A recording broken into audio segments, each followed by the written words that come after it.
Hello, everybody, and welcome to episode 70 of the Dynasty Junkies podcasts.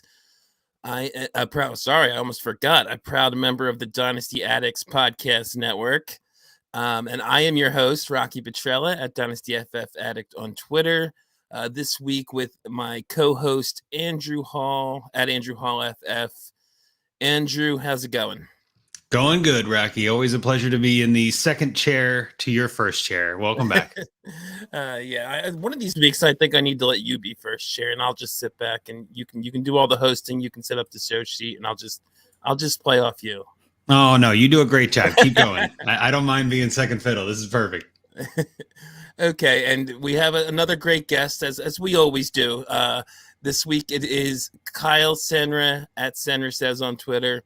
From the Full Press Fantasy Podcast, among other things. Kyle, how are you doing tonight? Fantastic, Rocky. Andrew, so I'm guessing you don't want to drive. Getting more Incubus jokes. We'll probably have more of those. Last time we pod together, we were trying to break a record for that. But yeah, it's great to be here. Fun talking with you last time we spoke, Andrew, and Rocky. Glad to be speaking with you this time. Yeah, I love getting you on here. We got you on here because, I mean, you've been seemingly a big supporter of the pod. You're in the comments section a whole bunch of times. Like, we gotta get me out of the comments and on the show. So we finally made it happen. More comments. Here we go. There you go. Yeah. Okay, so we have definitely a lot to talk about this week. A lot of times we talk about stuff from the past week, but so much has happened since week ended. That's mostly what we're going to be talking about before we get into our main segment tonight, which is going to be a rookie redraft to kind of see where we are on the rookies. But first, let's get into all this kind of crazy news that's going on this week. We're going to do some of the injuries first. The big one, everyone's already been talking about it, Derrick Henry. Likely out the rest of the fantasy season, out 6 to 10 weeks. And from what I've heard, 6 is extremely optimistic. So it looks like if he comes back at all, it'll probably be for the playoffs for the Titans, maybe week 17, something like that. And obviously, also Adrian Peterson was then signed by the Titans as well. So I guess first, let's talk about Henry. Kyle, what are you doing with Henry? Are you interested in acquiring him as a piece for next year, or are you looking to sell him on teams you have him, or is he just a hold? Yeah, I think I just don't have him anywhere, so I would only be looking to acquire him in the practical sense. But theoretically, I guess like most of the teams that have him probably are doing really well, so looking to contend. So I guess what's the pivot off if do you give Henry and a first to go get? I'm not even sure Henry and a first gets like a Taylor Swift. Like you probably have to go for the older guys, like Henry and a first for Dalvin Cook. That probably gets accepted. I don't know. Depends on where the Dalvin Cook manager's at. I think it's so tough on what to do with Henry because he's obviously not helping you this year, but does anybody who's looking to next year want to grab a 27-year-old running back coming off a major injury? What do you think, Andrew? I mean, it's messy. Yeah. I mean, there's only so many people that are Derrick Henry truthers when he's healthy. There are a lot of people out there, and I was kind of in this boat a lot of the offseason and heading into draft season. I was kind of avoiding Henry. I'm like, I just don't know if he can do it again. I don't know if he's going to last the whole year. I feel like he had a lot of carries the last 2 years. That's going to catch up to him. And I'm not victory lapping any of this. I'm not saying I called it, but I'm saying if I was already hesitant before, what recently happened isn't going to make me less hesitant. And I just think that the market for him, you're trying to catch lightning in a bottle almost. You're trying to catch the 5 people in your league that are interested in Henry also have to be 5 of the teams that are interested in rebuilding.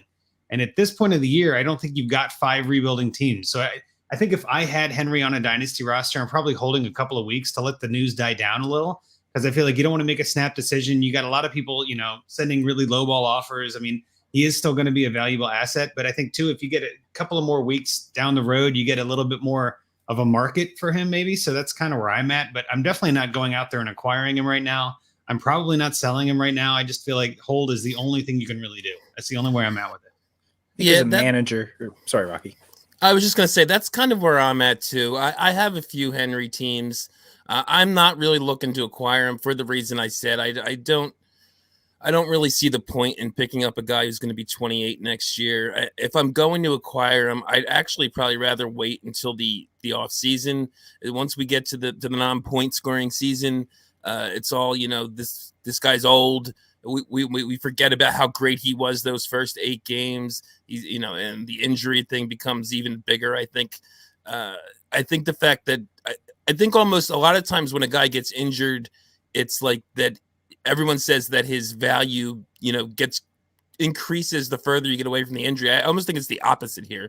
It's like right now we still remember how awesome Derrick Henry is, and in 5 months it'll just be he missed the whole second half of the season, and he's going to be 28, and he's got all this usage and all that. To clarify what I was saying, I agree with you. I'm not saying to wait till the off season. I'm saying if I have him, I'm holding a week or two. I'm not holding months. I'm not holding after the year. I'm definitely trying to get him off my roster, whether I'm contending or not. I think I'm selling him at some point. I'm just holding right now. Oh yeah, I'm just saying I completely agree with you. You're right. That's a good caveat to add. Like I don't think you're going to get more for him in March than you're going to get next month. You know what I mean? Right. Like, I think his value is pretty static. The other end, like if I'm going to try and acquire him, I'm waiting till the off season when I think I can probably even get him a little cheaper, maybe. Agreed. But yeah, I agree with you. I'm really not trying to move him probably on the teams I have him just because I don't know what you're going to get. If I could do something like what Kyle said, maybe like Henry in a first for Cook, I might consider that. But other than that, I mean, if I can get another stud running back by adding a pick, maybe. But like he said, you're not getting another young guy. You're getting a Cook or somebody like that. Zeke, yeah, exactly. Zeke's a good one. Yeah, Zeke in a first. I could see somebody bailing on Zeke, feeling like his tires are a little bit worn down. And hey, you know what? I don't need this late first. I'm, whatever it is. Like maybe you've got 3 or 4 firsts and you're willing to give one up. I mean, yeah, I could see that. And I think like the teams that would be like interested in doing that is, okay, I can rebuild in 1 year, like not really contending this year, but whether it's, injuries or there's certain things like you can see the path to contend realistically the next year. That's like the teams that should be interested. And again, maybe it's a team with an older running back, CMC, right? Like, do you pivot off CMC to get Henry? I mean, maybe the Henry manager thinks, okay, at least McCaffrey will come back this year and produce. So is like, can you get a Henry in a first for CMC? Like those would be like the types of managers with the running backs you're already holding at risk. So you may as well take it on potentially more risk, but also get the pick back to lessen that risk. Right. That makes a lot of sense. I like that. So with him out now, the Titans offense is going to be very different. They have Adrian Peterson now. The other guy everyone's looking at is Jeremy McNichols. I guess most of us probably tend to lean towards McNichols because he has more PPR value. Is that where you guys are at? Yeah, I'm definitely pro on the McNichols side. I guess I just think he's been in that offense longer. He's younger. He's got a little bit more. I think he's got a little more talent at this point. I'm not saying he's more talented than AP at his prime, but Adrian Peterson's been on the couch. Sure, he's been going to the gym and whatever, but he's going to have to take a couple of weeks, I think, to get up to speed, if I'm being honest. And I don't know.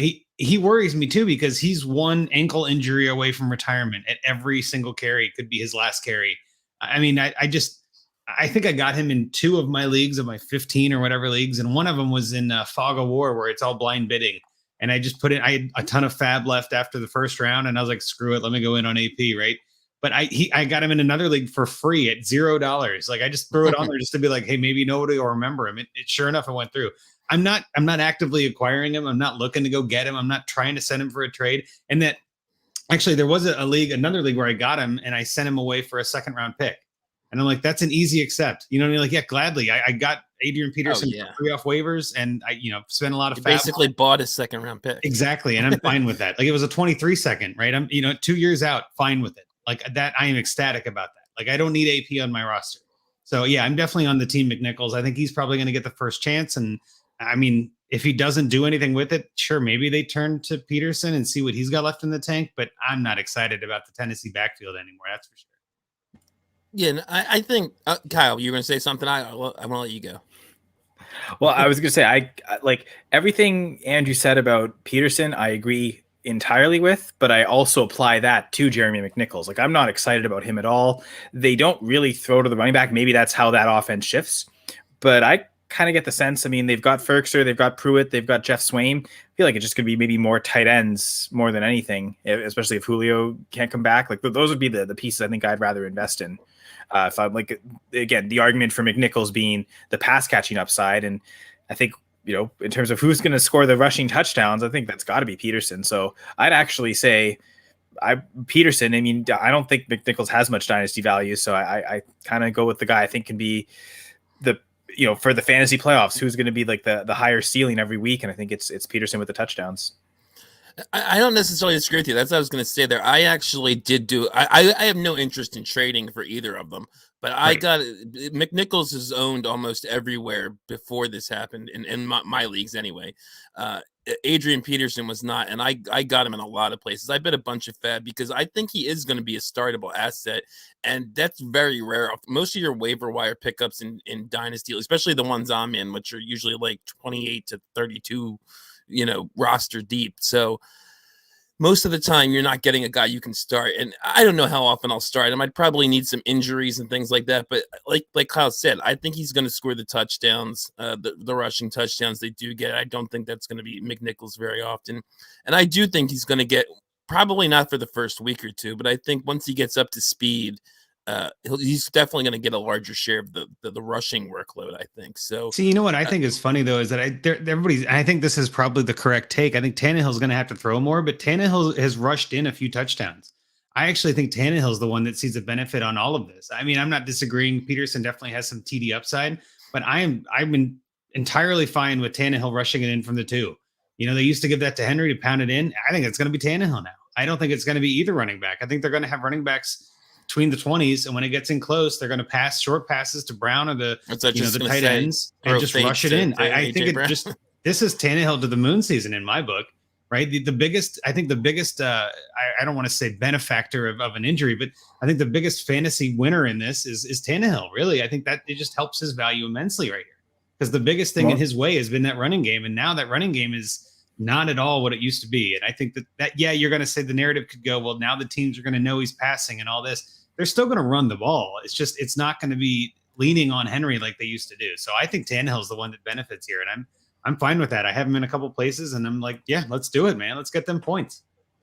I feel like he's already had a really good ceiling. Like he could have games where on a few attempts could throw 4 touchdowns or run one in, like you said. But I think now the floor is going to catch up to where every week you're going to feel like he could be a top 12 quarterback pretty easily, or a top 15 quarterback, where he hasn't really kind of, he's been more of a top 20 guy weekly throughout the season, again, with the spike weeks there. Yep. Right. Yeah. This year, he hasn't been what he's been the last couple of years. And maybe he's been extremely efficient the last couple of years. Maybe this increased volume we're expecting will make up for the apparent lack of efficiency this year. So I think it's a good point, Andrew. I definitely like the Tannehill take there. So we'll transition to another quarterback here. Jameis Winston from the Saints. Tore his ACL. I had Jameis on a few teams. It was sad to see. He was doing well. He was keeping the turnovers to a minimum. They were winning, and then this happened. So, I guess my first question is do you think Jameis ever starts again at this point? Is Jameis value dust, or do you think that he can still be a starting quarterback in this league?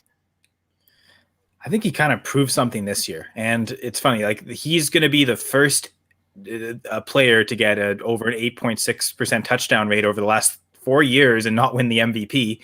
Mahomes did it.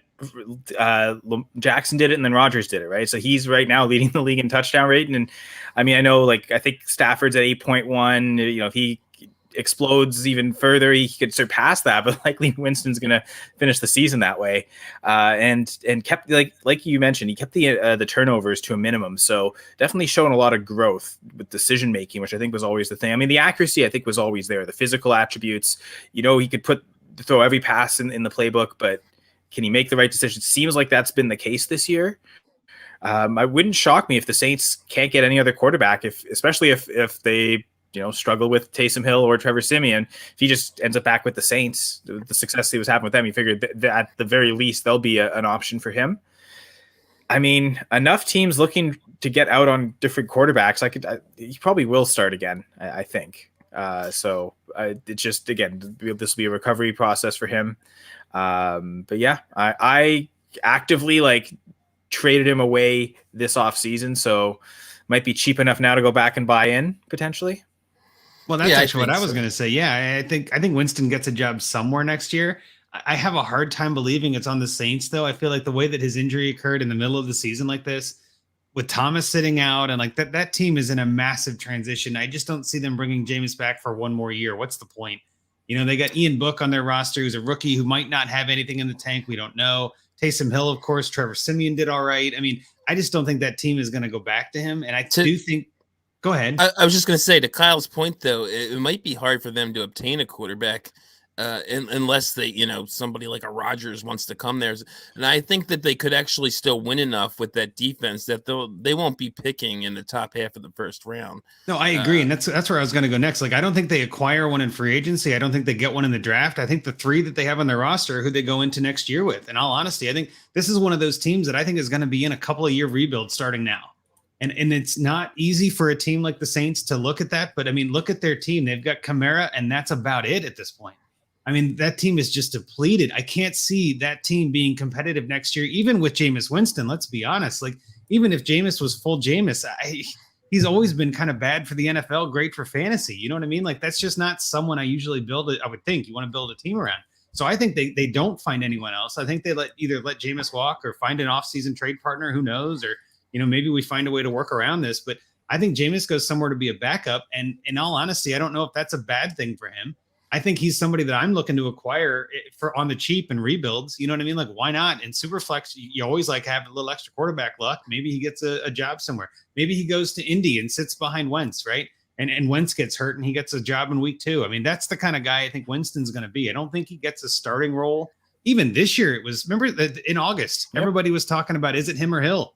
That was this year. That's not coming off an ACL injury. Imagine an ACL injury on top of that. The speculation is going to be nuts. So, I mean, I liked Winston this year. I thought he was doing a pretty good job. I do think he proved his mettle to say, hey, I got the LASIK. I can see now. Let's go do this, you know?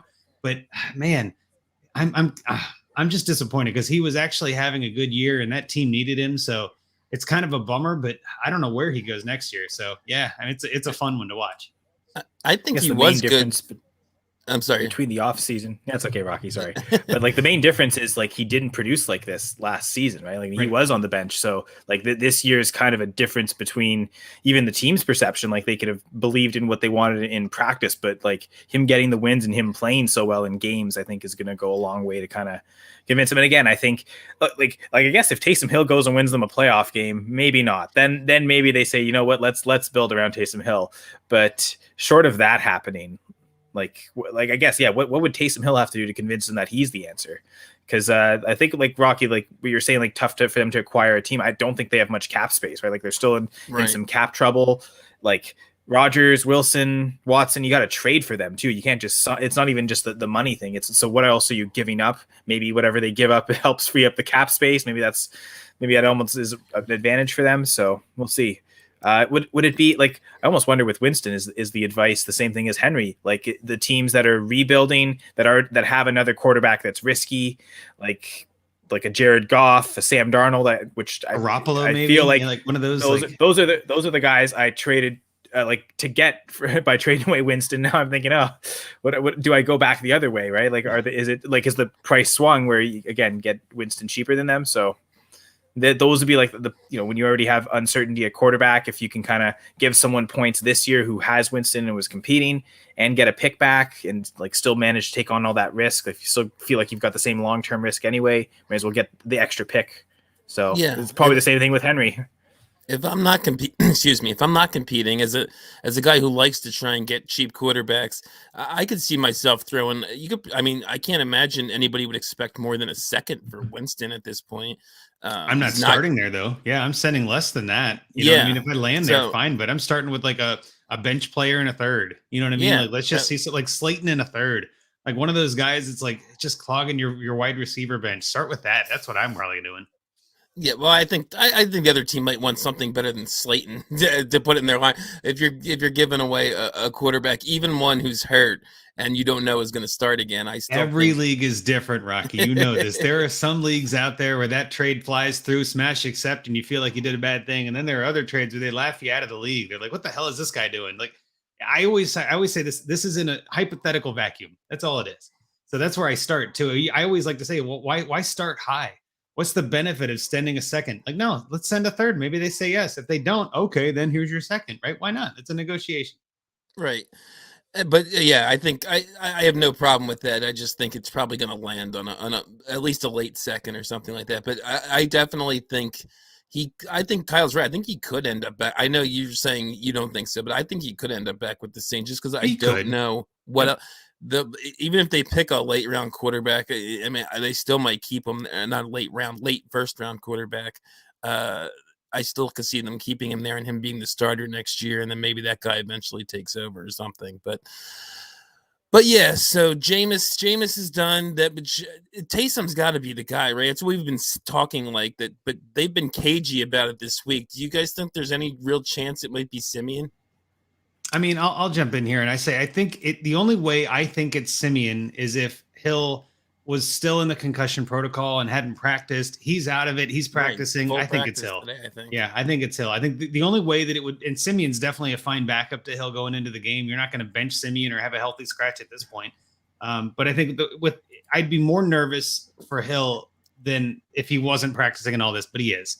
So I feel like if he's back, I think Peyton loves him. There's no reason for them to bench Hill and wait.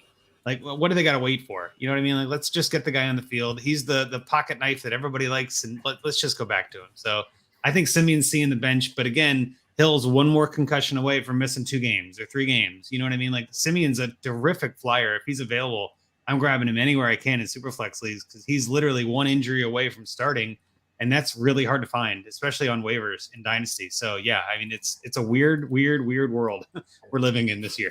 Yeah, and I think Hill will be really good for fantasy for himself. I don't know about anybody else in that offense. I don't necessarily buy into the narrative that he's bad for Kamara. I know Kamara did not do great in his 4 games with Taysom last year, but I think they're going to find ways to scheme Kamara the ball either in the passing game, or we've seen they've been running him a lot more than they have in past years this year. I'm not worried about Kamara, but I think Taysom's basically only good for himself and no one else in that passing game. Do I want any parts of? I mean, you really didn't want anybody with Jameis even, so I like it even less with Taysom. And something just occurred to me as we were talking. If you have Taysom, would you trade Taysom for Jameis in Dynasty? No, I'm keeping Taysom. Yeah. But maybe points. Just as, again, if like, can you bank on him like doing so well that he starts for the Saints next year? It might be just as much a chance as Winston. From a fantasy points perspective, you'd rather have Taysom's points than Winston's points, I think. And honestly, you could probably get Jameis plus because Taysom's, if you're trading someone Taysom for Jameis, you're giving them a starting quarterback. So that should be at least worth a first. A late first, I think, or at least an early second. I mean, because Taysom's not a guaranteed starter beyond this year, so that kind of lessens the value a little. But most starting quarterbacks, you can usually get a late first or early second at worst for those low end types like Taysom or Heineke or something like that you at least expect to start the rest of the year. So. It's funny. I just looked it up because I was curious who has started more games, Taysom Hill or Trevor Siemian. Now they have the Hill listed with starts, but I think those might be starts at tight end or wide receiver. But yeah, even so, it's still Siemian. So Siemian is 25 starts, one with the Jets. I forgot about that. But Hill is 21 starts in his career. But I think again only. Wow. I know. I didn't realize he started that many games either. Yeah. Well, I thought he had a 14-game season with the Broncos, and he started every game for them. They went 8-6. Like, he had a winning record that year. And then he was in 10 starts, 5-5 the next year. So he had a winning record when he was with the Broncos. So like, he wasn't awful for them. I think he was better than Brock Osweiler was. That's a pretty low bar though. Yeah, it is. Better than Brock Osweiler. Because lobster, right? They're really low. They're on the sea level. So this isn't a new injury, but Michael Thomas, we found out is going to be out for the season. Sticking with the Saints here.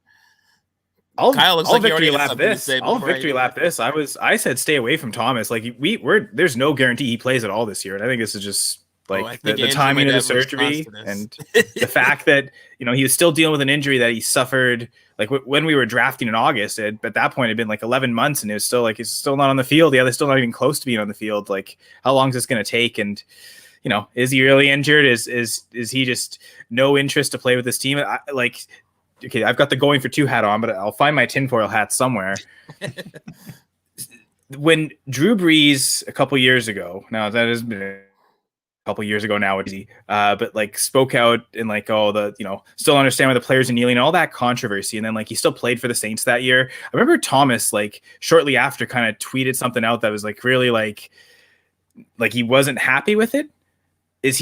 Is this all still part of that? Like the team sided with Breeze in that, like, and brought Breeze back, and he's still just mad at Breeze and the whole team, and he's saying, okay, well, if that's how you're gonna play it for the next until as long as I'm on this team, I'm just gonna do whatever I can to screw this team over. Like, I'm not sure if it might be that, because that's when he started. Like, I feel like that off season was he really started acting out, like, and the drama Mike Thomas really started coming. So is that like, if this is how this guy's going to act, well, I'm going to be just as big of an annoyance and problem for the Saints too then. Like, I wonder if it's that, but I'm victory lapping on Thomas. Sorry, everyone. Well, I do have an opinion on this, but it's not against that. I don't mind people saying, well, I was out on Thomas. Of course, everybody was out on Thomas. He was going in the 8th or 9th or 10th round in August. You know what I mean? Like, his risk was baked into his price. So that a lot of people were out on Thomas. If he wasn't injured, he would have been a 2nd round pick. Easy. Yeah, so like, true. Of course, everybody was out on Thomas. And after rounds and rounds and rounds, you're just sitting there going, man, but that upside is good. And does anybody remember Antonio Brown being a big distraction for the Las Vegas Raiders? Right. And then, oh my gosh, he's never playing football again. Oh, wait, no, he got signed by New England. That all of that was possible. All of that was possible. There were so many, like his variation from 0 to 1,000,000. Like he had so much of a wide range of outcomes. The thing that I took umbrage with, and I went to Twitter with this, was there are a lot of people out there saying you're an idiot if you drafted Mike Thomas. And I'm like, highly disagree with that. It is not a personal attack spot. You can victory lap saying I called this or I was out and it came through correctly. But for me, this is an injury related thing. That is luck related. Yes, you picked the risky player and it didn't pan out. That's bad luck. It's not a lot of bad luck. It's a little bad luck, right? It's a little, hey, you didn't risk a lot. You didn't get a lot of reward. It's fine, right? And this is where I think that the difference comes in. There's a lot of vitriol, especially on the Twitter machine, of people calling people out and saying, I told you, you should have listened to me. You're all idiots if you drafted him. That's the line for me. That's not okay. Because, like, yes, everybody knew that he was injured. And I wouldn't even say everybody. There were a lot of us in Scott Fishbowl in July, we drafted him. You know what I mean? Like, nobody knew any of this. We all thought he had the surgery in January, right? So, again, using this blanket statement in hindsight, in my opinion, is a little bit, it's ballsy to me. Now, listen, we don't know when everybody drafted, right? I know I had a draft early August where Mike Thomas was supposed to still be playing. He went in the 4th round, I believe, not by me, but to someone else. And I was like, I think that's a good value. Like, 4th round, good pick. Just because we later found out information and now know he's not playing does not make that a bad pick or does not make that bad process. We always talk about process over results. This is the results. We're looking at the results. You can't then go back and look at the process and go, oh, that was bad. No, that process leading up to that was actually fine. In the 8th, 9th, 10th round, that kind of risk is perfectly fine in my book. There are so many players that went ahead of him. Ayuk was what, a 3rd rounder? And I would argue Ayuk had the exact same level of risk, but a much higher price tag. But nobody's victory lapping Ayuk. He's not hurt, so therefore there's nothing to victory lap. Oh, no. That was still a risky pick that people took a risk on. I'm fine with it. Take a risk. So you're saying a different kind of risk. Yes, of course. And that's actually where it comes down to this. And I was using, and the tweet that I made was trying to compare injury risk and sort of saying, like, if you're a chump or an idiot for taking Thomas, but you're unlucky because you took Derrick Henry, like, that's just not how injuries work. Injuries are unpredictable, and they're a part of the luck factor in this game. It's impossible to say, I knew he was going to be injured in week 9. Nobody knew that. Mm-hmm. Nobody knew. Even if you're arguing, we thought he wasn't going to play for the team, it's all speculation. Everybody speculated. Everybody had a story. There's no right answer. So to then use hindsight and go back and go, well, I got that one right. Did you though? Because the process is different than the results. And I know we're always talking about process is more important. Results are fluky. Results change all the time. We've got a lot of different metrics that go into factor into that result. Give me the process. And I do think taking a risk on a player like that is something people should not be made fun of. That's pretty much where I was coming down on this. Like, I don't mind saying I was out on him. I chose not to take that risk and I benefited. I got lucky, right? That's entirely different than saying you're a moron for doing it. No. That's the line. And I totally agree with that. I mean, I didn't see it as much, I guess, as you did. Maybe I need to pay more attention to Twitter, or maybe I don't for that very reason. But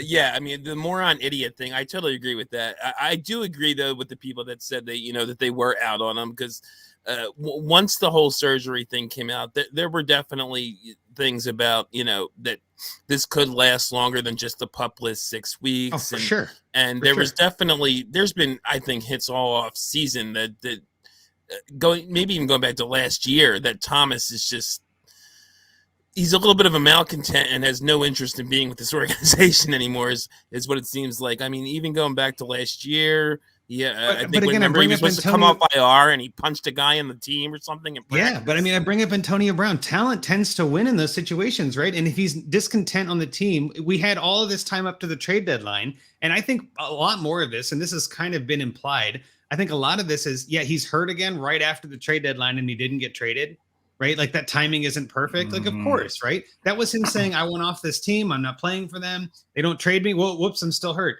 That was always part of the risk. And that's exactly the same risk as Deshaun Watson. And you guys both took Deshaun Watson and Scott Fishbowl, right? 8th round. Are you both idiots for doing that? No, of course not. You're calculated riskers. We all are. You're just saying, hey, the upside here is worth it. I'm not risking much and the reward is great if it comes through. If it doesn't, I drop him. I move on. That's exactly what it is. It's not like anyone's stupid for it.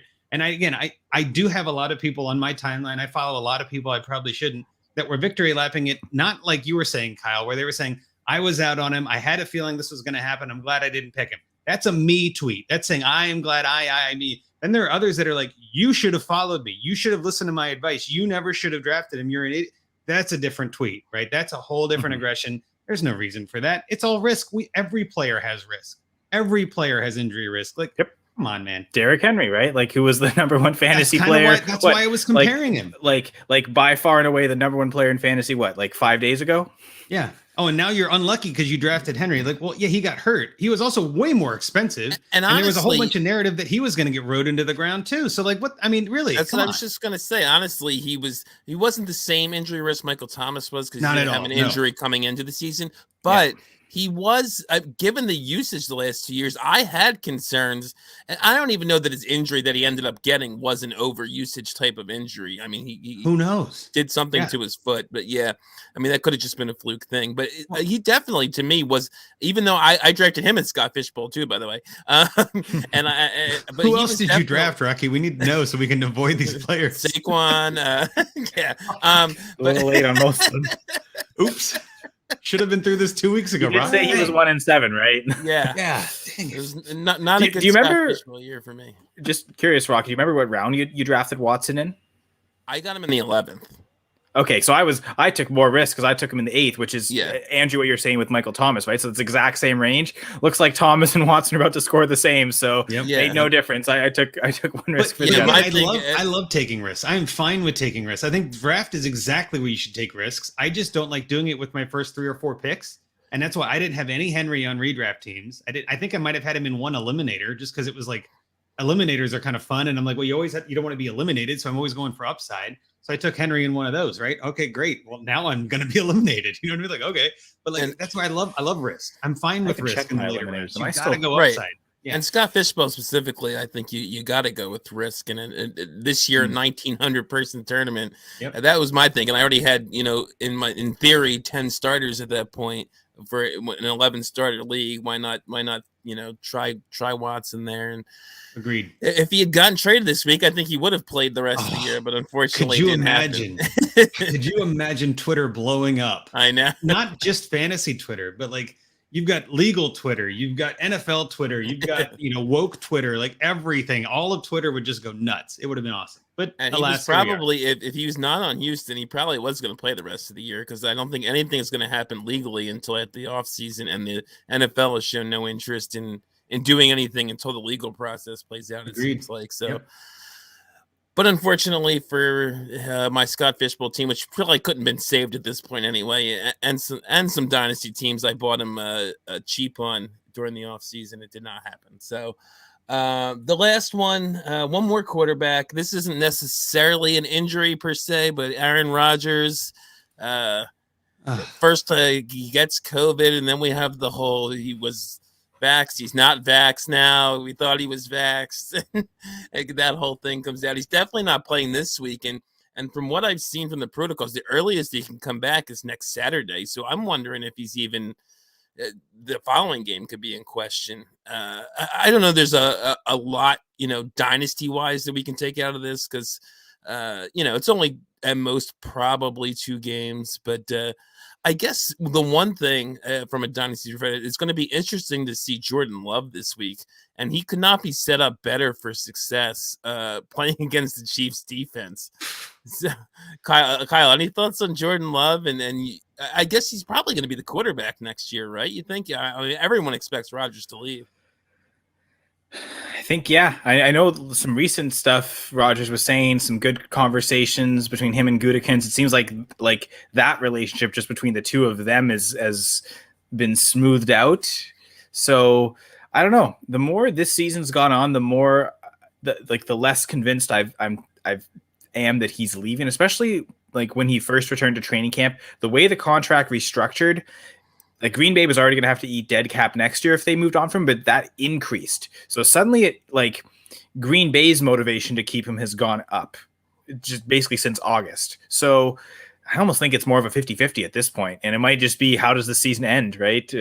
This whole situation, I don't know that, I've heard some people on Twitter say that, I don't know if it's the team necessarily sees it as that negative. Maybe the fan base does. And I don't know if does that influence the decision.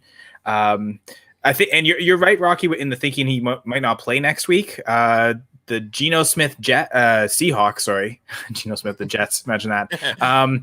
But the Geno Smith Seahawks, I don't think scare you as that much, especially in Green Bay. I mean, I think that's the one advantage, is that Rodgers wouldn't have to travel. That game's in Green Bay, so if he get cleared Saturday and be there Sunday, but they have a bye the week after. I could see them just committing, we're going to give Jordan Love these 2 weeks. And if you're already going to have him face Patrick Mahomes, might as well have him face Geno Smith as well. But yeah, in terms of what he can do, sounds like he's going to have the full complement of receivers. Looks like Adams is there, Lazard, Valdez-Scantling's been activated off IR. That's still uncertain if he's going to play this week, but I think he's at practice, so should have all the weapons. I don't know if you really want to play anyone outside of Adams or Jones, maybe AJ Dillon.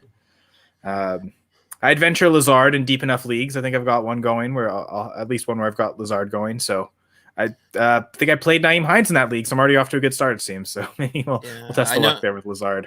I have a start 11 league where I'm pretty sure I'm going to have to play MVS, assuming he's active. But can you imagine, Andrew, especially if they miss 2 games, and the Seahawks defense isn't particularly good either, if Jordan Love has 2 really good games the next 2 weeks? I mean, okay, it's possible. I'm nervous for both ends of the spectrum, I guess, where I'm at. I'm nervous for if Jordan Love is terrible, what that means for the team, what that means for their choice, what that means for the fan base, for fantasy and all this. I think the way that this decision and this timing has happened, it gives Jordan Love plenty of time this week to get installed as the quarterback. So they're not going to have that excuse where last minute Aaron Rodgers can't play, and we had to throw Love in there. That's not going to be the case. So there's no excuse if it goes badly. But on the other end, if it goes really well, I mean, how do you go back to Rodgers if he stomps the Chiefs 45-0? You know what I mean? If he comes out there and just looks like a baller, how do you go back to Rodgers, especially right away and with everything going on? I mean, Rodgers has already said he wants out of there. The trade deadline has passed. And I don't think that there was going to be a trade anyway. But this could be one of those things where they just bench Rodgers and say, hey, we can't trade you. We missed the deadline. Our new guy is actually doing really well. We know you're not here next year. Ride the clipboard and let him learn from you. Like there's a potential here that Rodgers doesn't play another down the rest of the year.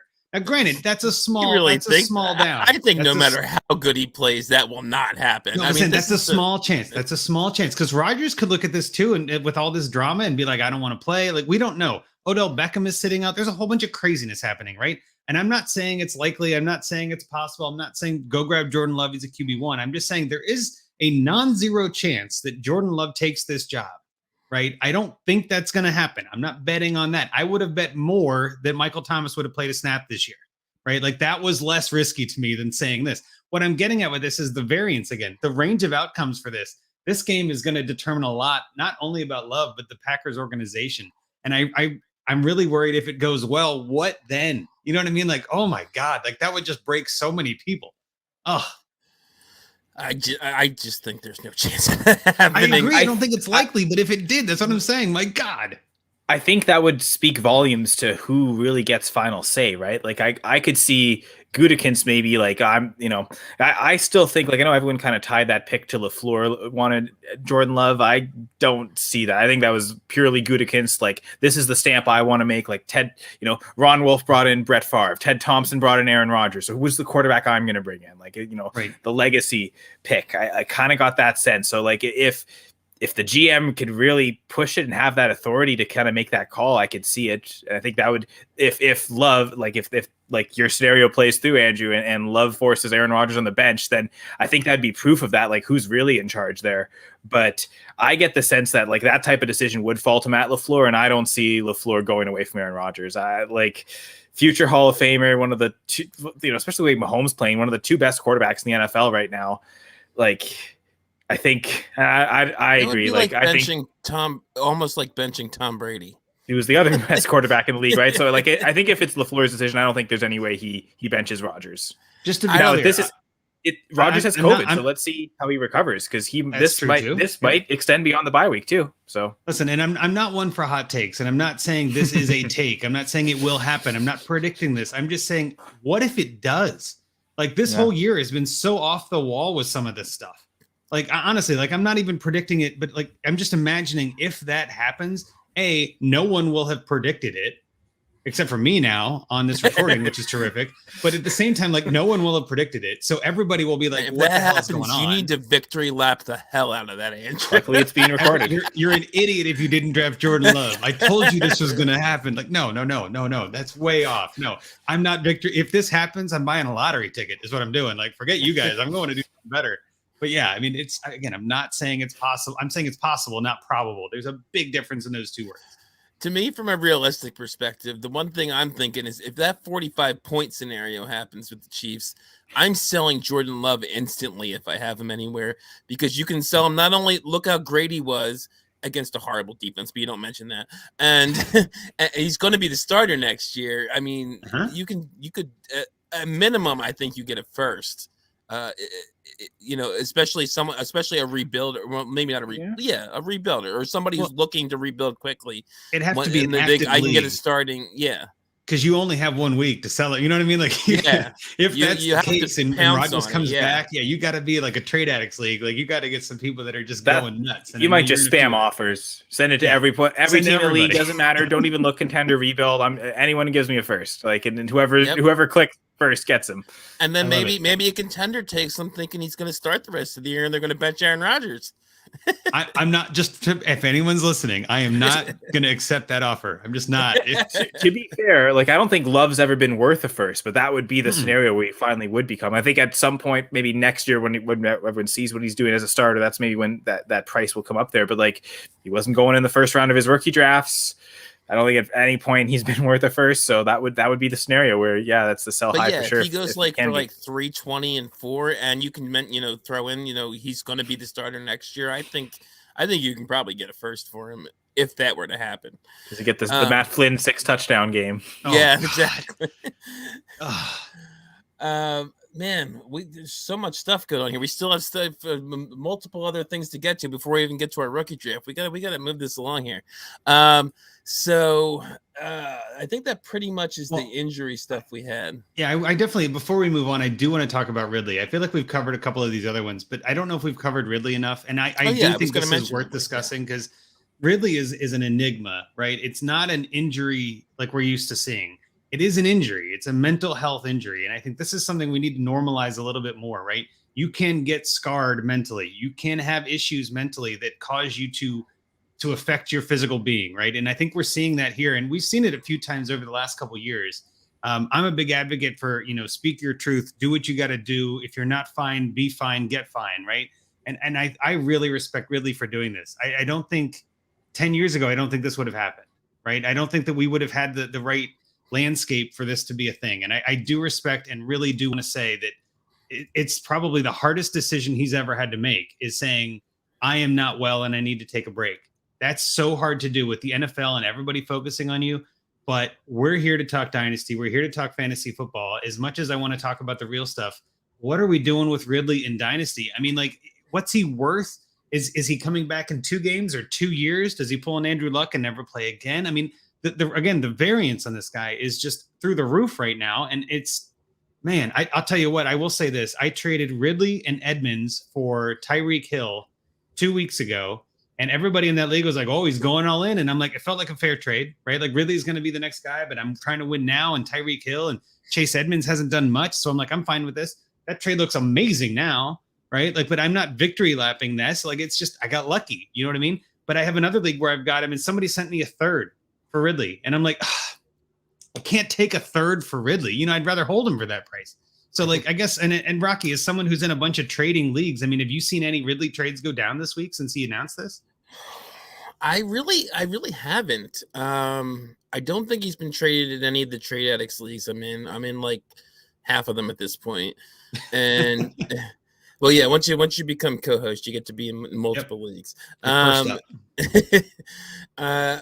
Yeah, I haven't. I've seen some thrown out in the Cool Kids Club chat, the Patreon chat for trade addicts, and I think a lot of them were fairly cheap. Like I know there was at least one that was like a second plus some not really significant player or something like that. I'm not moving him for that. I would need at least a first, probably plus something, probably plus a player. And I don't think most people want to give that right now because of the uncertainty. So again, much like Henry, to me, he's a hold. And maybe I'm just too high on Ridley. I don't know, but I also think even like.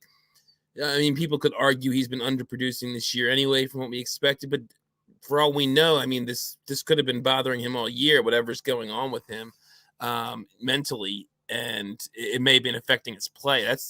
I kind of think it may have. So I think so too. So too. And I just because I was curious if you had an answer, and I guess I'll let Kyle talk after this. I do want to hear his opinions here, but I pulled up DLF Trade Finder just to kind of see some recent trades. Because again, I think the recent ones are where it's more important. Like you can't look at a trade from a week ago. That value changed so much on Sunday.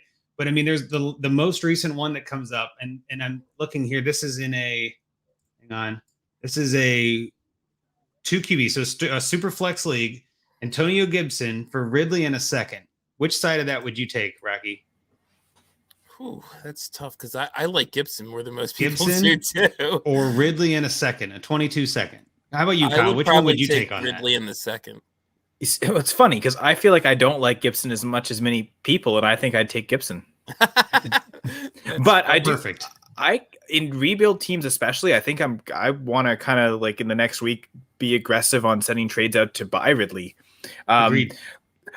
I want to echo what you were saying about like the shout out to Ridley for doing this, and also for like putting the message out, like sending out that tweet. I don't know if he did it on other social media platforms, but like I think to not just for clarity for us, I think maybe more even for him, just to like not hide from it, but also how many more people are going to be like encouraged that to like speak up and advocate for themselves, knowing that it's okay to look out for yourself, and it's like selfish is kind of a negative connotation all the time, but you kind of need to be selfish in this world and make sure you're okay so you can help others. And I think that's what he wants to do no football is his passion. He's worked this hard for it. Clearly he's passionate about it. I'm sure he wants to help his team, but he also knows that he needs to take care of himself.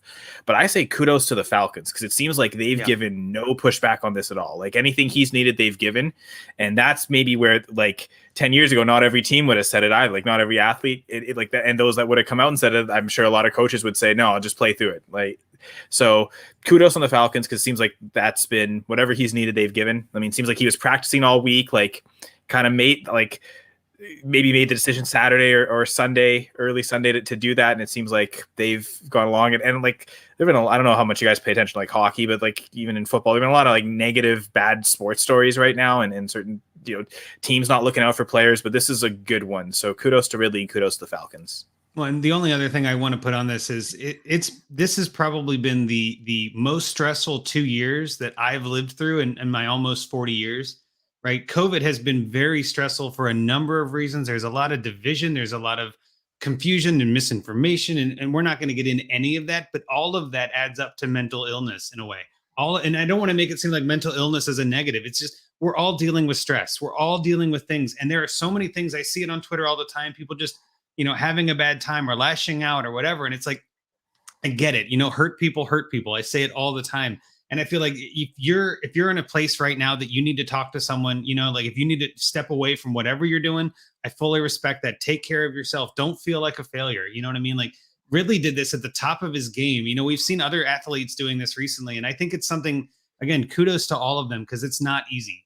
This is not easy to do, but I think it's necessary. So I just wanted to make sure that we brought that up. And for fantasy's sake, it's unknown. Every league is so different. There's no way you can have one answer and say, well, Ridley is officially worth this now. No, he's not.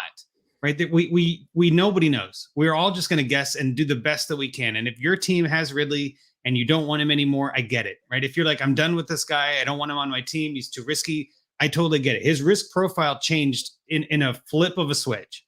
Right? You don't have to hate the player, you can hate the game, right? And his game now for fantasy is very up in the air, right? He could come back in 2 weeks and be wide receiver 3. He could never play again. That range for a lot of people is terrifying, and they're not up for it. I get it, right? And like you said, Kyle, I don't mind sending an offer in a rebuild just to be like, hey, I'll take some of that risk, right? For low cost, give me a little bit of reward chance. It's worth doing.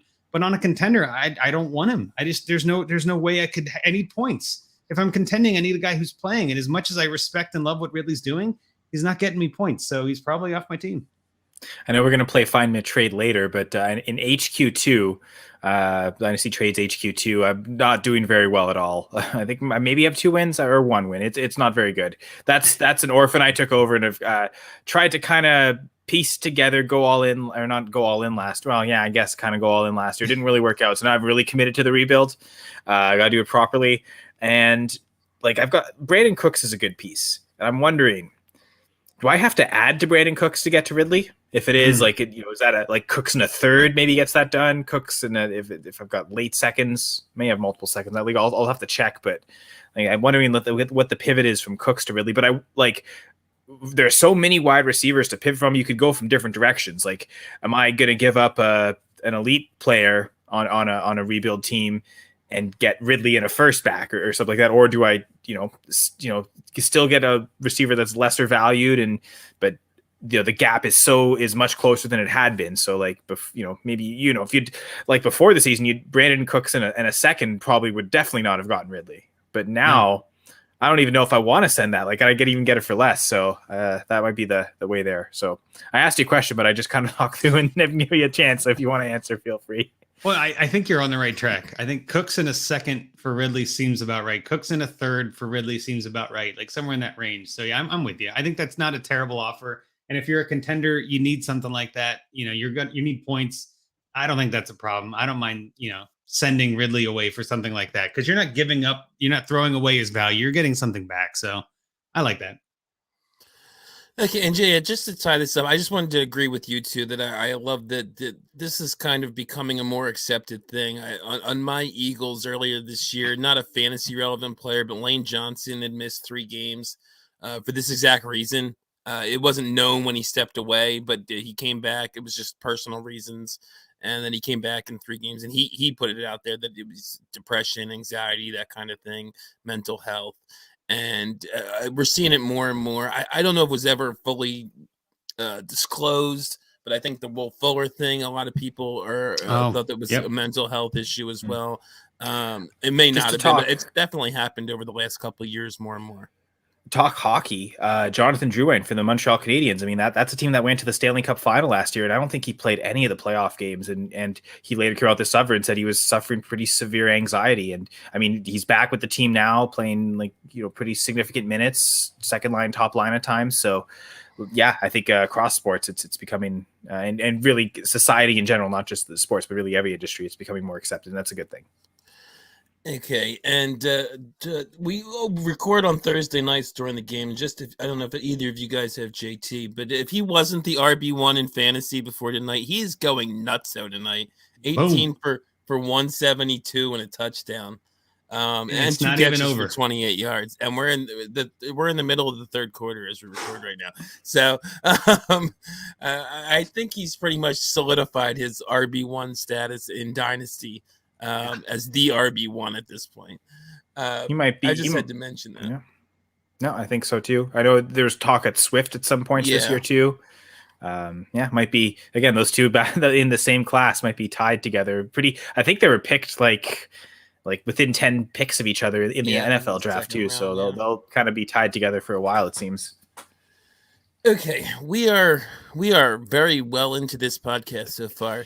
And we still had a couple other topics on here. I think I feel like I have to at least mention it because it was such a big news story this week. Is the Henry Ruggs situation? I don't want to get too much into it. It's a horrible thing. He was released by the Raiders. If either of you want to comment on Ruggs or anything Raiders related, real quick, and then we'll get into the rookie redraft. I'll keep it short and sweet. Drop him. That's it. I've got one league where I'm holding him because it's a salary cap contract league, and cutting player with RSO, you cut a player in season, you don't save anything. So he's going on IR. I think I saved like $4.5 million, and I can cut him next year and save some money. So that's the only reason I'm holding him in one team, because it would hurt me to actually cut him. Like there would be a negative, or I wouldn't gain the positive in cap space. But literally, there's no other reason. Rocky, what do I always say? Context matters. That's exactly why context matters. Okay. So what we wanted to do here was a mid-season rookie mock draft. We may cut it a little short. We'll see. Maybe we'll lightning round it. We had planned to do 2 rounds. Maybe we'll just briefly go through it just to give you where we're at on these guys and see how it might have changed. It's a 12. We're doing this from a 12-team PPR Superflex tight end premium perspective.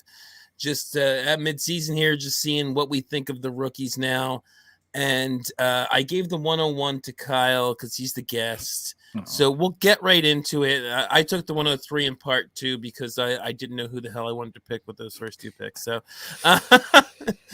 because I have 3 guys in mind that I'd be fine with, and I'd like to see what you two do first. So Kyle, why don't you start us off, and we'll just briefly comment on. We're not going to get too much into talking about them because we already have an hour and we still have to find me a trade. So I feel like everyone knows who these rookies are too.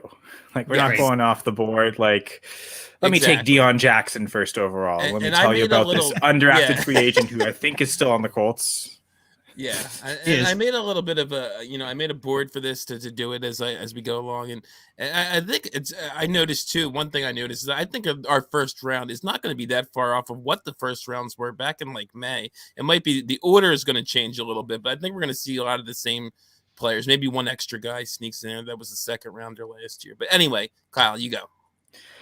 So Kyle's going to start with Kyle Pitts at 101, and I think.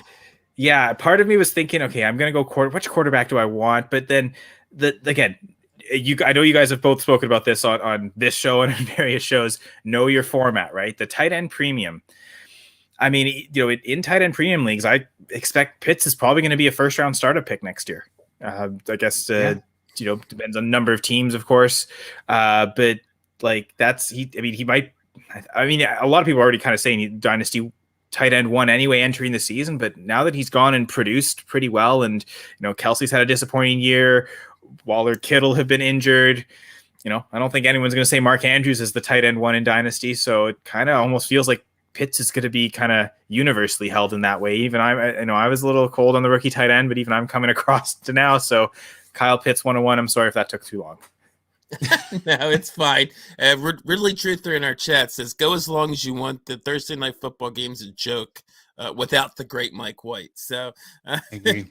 so he's watching and he's fine with us taking as long as we need to. So, if he's okay with it, I guess I am. So, Andrew, that brings us to you at the 102. Well, I'll be honest. I kind of figured he would go with the T-Law pick and leave Pitts for me. So I'm flustered. I'm on tilt. Oh my gosh. But at the same time, I am not going quarterback either. I'm going Jamar Chase. I just feel like the way that this kid is shown how he's dominating the league. Yes, super flex. I tend to like quarterback early, but if we're doing this with what we know now, Trevor Lawrence hasn't looked terrific. I mean, really, none of the quarterbacks have looked superb. None of them have landed and been like a stud quarterback year one. I don't know. Give me the stud Jamar Chase, who is the 101 in DLF ADP right now in one quarterback leagues. I mean, I get it. I totally get it. So yeah, give me Jamar Chase, my homer pick here, my Bengals guy, Jamar Chase. I'm feeling the love. That was one of my big takeaways from doing this was that, and not that I didn't know it already, but just thinking about all these guys is, none of these quarterbacks has stood out. And Trevor Lawrence has had his moments, but he's had a lot of bad games too. And Trey Lance hasn't gotten on the field really. Justin none Fields of them have been look good. Yeah, none of them have been busts per se. Like none of them have been like a Josh Rosen or something. Well, and you're just like, man, we Zach missed Wilson. on that. Hang on now. That's still not entirely true. But I'm just saying, like, none of them have wowed, but none of them have killed. So they're all kind of blah, which is why if I'm going 102, I want the give me the upside with Jamar Chase. I just had to get that out there. Zach Wilson hate is kind of my brand at this point. So. I know. Stay true to you, Rock. You're up next. What do you got at 103? Yeah, you made this tougher for me. If you had taken T-Law, I would have taken Chase. Know your draft, right? Talk about knowing your settings. Knowing who you're drafting against is important too. I am in part because we're picking every 3 picks, and I know I can get a quarterback at 6. I am going with Najee Harris. I love Najee. I loved him coming out. The volume is ridiculous. The fact that we don't know their quarterback doesn't even worry me that much. I mean, Ben is checking down to him. If the quarterback is not that great, he might just keep checking down to him as much as Ben did. And Pittsburgh historically is always, at least as long as Tomlin's been there, always fed one running back. So I don't see the volume decreasing. I guess the only worry would be with the quarterback situation is how good is the offense is horrible. That's going to hurt them. But they're at least functional right now. He's putting up points every single week. There was arguments. Like I said, I think JT is the RB1 in Dynasty, but people were throwing Najee in the conversation a week or two ago. So rightly so. He's worth it in the conversation. Yeah. Yep. And I know I should in Superflex probably be picking quarterback here. It's kind of crazy that we're 3 picks in and none of us took a quarterback. But is it though? But I'm going to take Najee. So it's back to Kyle at the 104. Which, I mean, I guess, like, again, I was saying, Pitts is the Dynasty tight end 1, but Najee's not that far off, and even Chase really isn't that far off from being the Dynasty wide receiver 1. So, I think he is the Dynasty wide receiver 1 at this point. Never mind. I was wrong then. Maybe I should. Well, I guess I was wrong to take Kyle Pitts. That's not official anywhere, Kyle. I'm just saying. I think that a lot of people are thinking that way at this point. Yeah, I think wasn't this his worst game this last week, and he scored like 13 points in full PPR. So, like, that's pretty incredible. I think like Devontae Adams had a season like that in 2018 where he scored, I think it was at least 16 fantasy points every week. So that's, if you can get that type of floor, that's pretty incredible. And he's doing it as a rookie. Yeah. So here we go at quarterback. And I almost did make this pick at the 101. And it's funny because I feel like the rookie season is very similar to another quarterback that, pretty close to being the overall Dynasty QB1 right now. I'm going to say Justin Fields. I think at this point, QB5 last week, he's shown the ceiling. And I think, maybe after the rookie years, for sure, everyone was taking Baker ahead of Lamar Jackson, but I think it's at this point, you'd much rather have Lamar Jackson than Baker Mayfield. And I think for Dynasty, we're going to much prefer to have Justin Fields over Trevor Lawrence or any of the other quarterbacks. I think because he didn't really have that great of a game but he had 100 yards rushing, and again was the QB5. So if he can do that, and yeah, Matt Nagy's not going to be there eventually next year, hopefully, and it seems like he hasn't ruined him completely yet. So yeah, I'm going to just coincidence that he wasn't there this week, right? His best game of the year. Okay, Andrew, 105.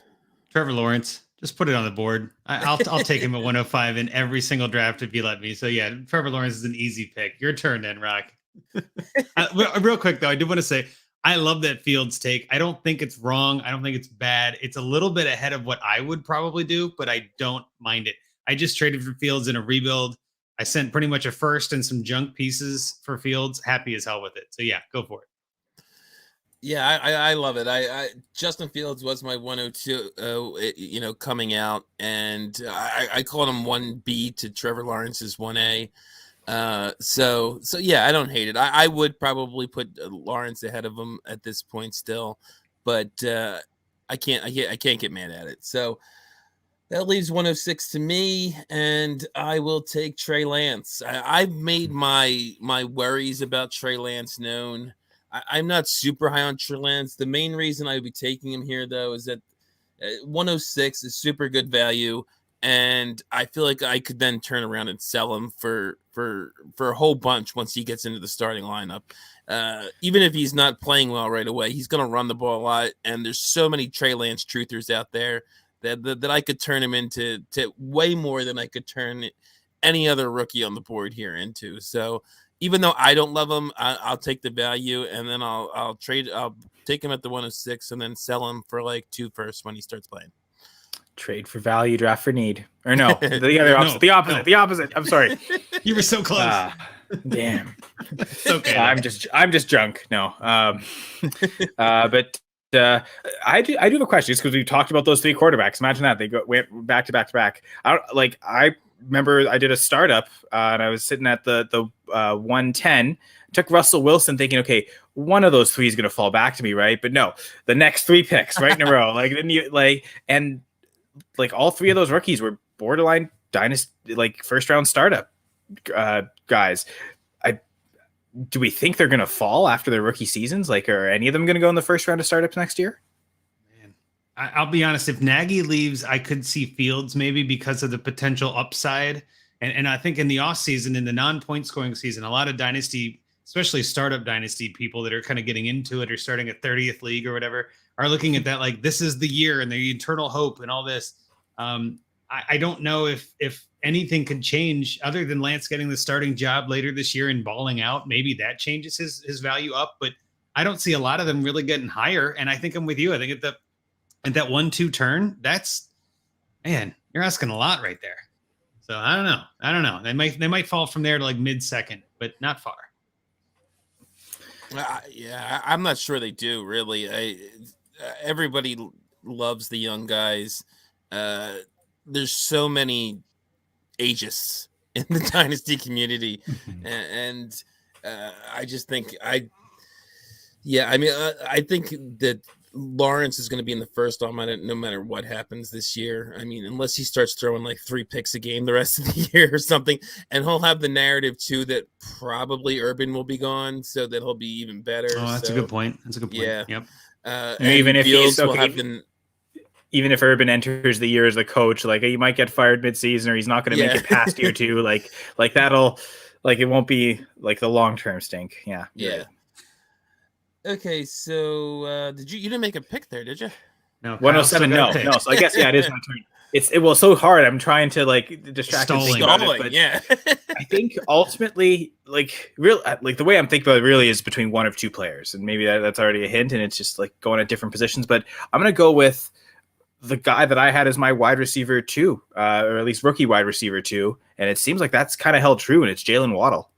Kind of becoming the alpha, at least from a target perspective, getting, garnering a ton there, kind of surpassed really everyone on that team. And, last week was probably a poor example, but he's also shown to be pretty efficient with those targets too. So build around the tight end and the wide receiver and the quarterback. Weird for me to go this deep in and not take a running back. I love running backs, but Jalen Waddle it is. I don't hate it. Surprised me with every pick he's taken so far. Yeah, I love like it. Bring in the heat. Bring in the heat. I'm a fan. Well, I'm up next at 108. I'm torn between two players. Also, I was torn between three, and now it's two. I mean, Waddle was in the top of the two, but I think looking at the way this draft is going and what we know so far and everything like that, I think I'm going to go with another receiver with Devonta Smith. I think that he's still. I mean, again, I don't hate Mac Jones. I don't hate the other guys on the board and things like that, but I just think that Devonta Smith's probably got a longer lifespan, a longer shelf life, whatever you want to call it, and I just think that that team's going to need to filter through him at some point. So. I mean, he was a lot of people's second, 102 pick kind of a thing in one QB leagues at least. So, yeah, give me Devonta Smith. I don't think that's a bad pick there at the 108. Yeah, I'm a big Devonta. He was my wide receiver too. Before he landed on the Eagles, I am not a homer, but he's shown flashes. And but I'm glad that you guys went receiver because you guys took the guy I would have taken at 107. I mean, you passed on the guy I would have taken at 107, which is Devontae Williams. He was my RB2 coming out. I know it's not been great statistically, fantasy point wise this year, but he's looked great. I mean, every game it seems like he has some game, some run where he's great looking run where he's breaking a whole bunch of tackles or doing it after reception. He is decent in the passing game as well. I think a lot of us expect Gordon to probably be out after this year. So I think next year it could be to the moon. I mean, he's like I said, the tackle breaking ability is what everybody loved about him, including myself coming out of college, and it's translated to the NFL level. If you look into the stats that talk about his ability to yards after contact and things like that, it all looks great. So I'm going with Javonte, and I'm guessing we may see another quarterback or two here before the end of the first round. Yeah, I was thinking that Javonte was the other guy I was thinking. So definitely a good pick there, Rocky. And he takes Williams and he's gone. He knew he stole him there, right? Like he wants to get out before we call the police. No, so I think this is tough here too. Sitting at the I do math right, 110. I guess could really go at any position here. Really, I think there's one guy at each of the four positions that could all say they're worthy of being this 109 pick. Again, knowing the format does tend to lead towards quarterback, so I think that is where I'm leaning. Okay, I'll lock it in. Yeah, Mac Jones. Here we go. There we go. Mac Jones at 110. Yeah. I think probably would have been Zach Wilson before the season, but just because it's been so bad, and like Andrew, we're talking about all the rookie quarterbacks have struggled. Does Mac Jones have the most fantasy points out of all of them? I mean, he might. Maybe after last week it might be Fields, but that's true. It seems like Jones has struggled the least. He's not completely fallen apart ever. Had these just complete awful games. We've really seen the bottom for all of them. I mean, with Lance, we just really haven't. We've seen the bottom is that he's not getting on the field. But with Fields and Lawrence and Zach Wilson, certainly we've seen them all look absolutely awful.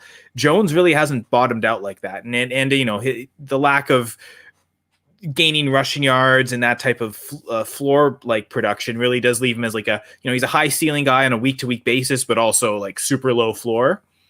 You can. It's not. I wouldn't want to say Tannehill because Tannehill seems much more mobile, but it's I guess Kirk Cousins is maybe his career outlook at the highest end.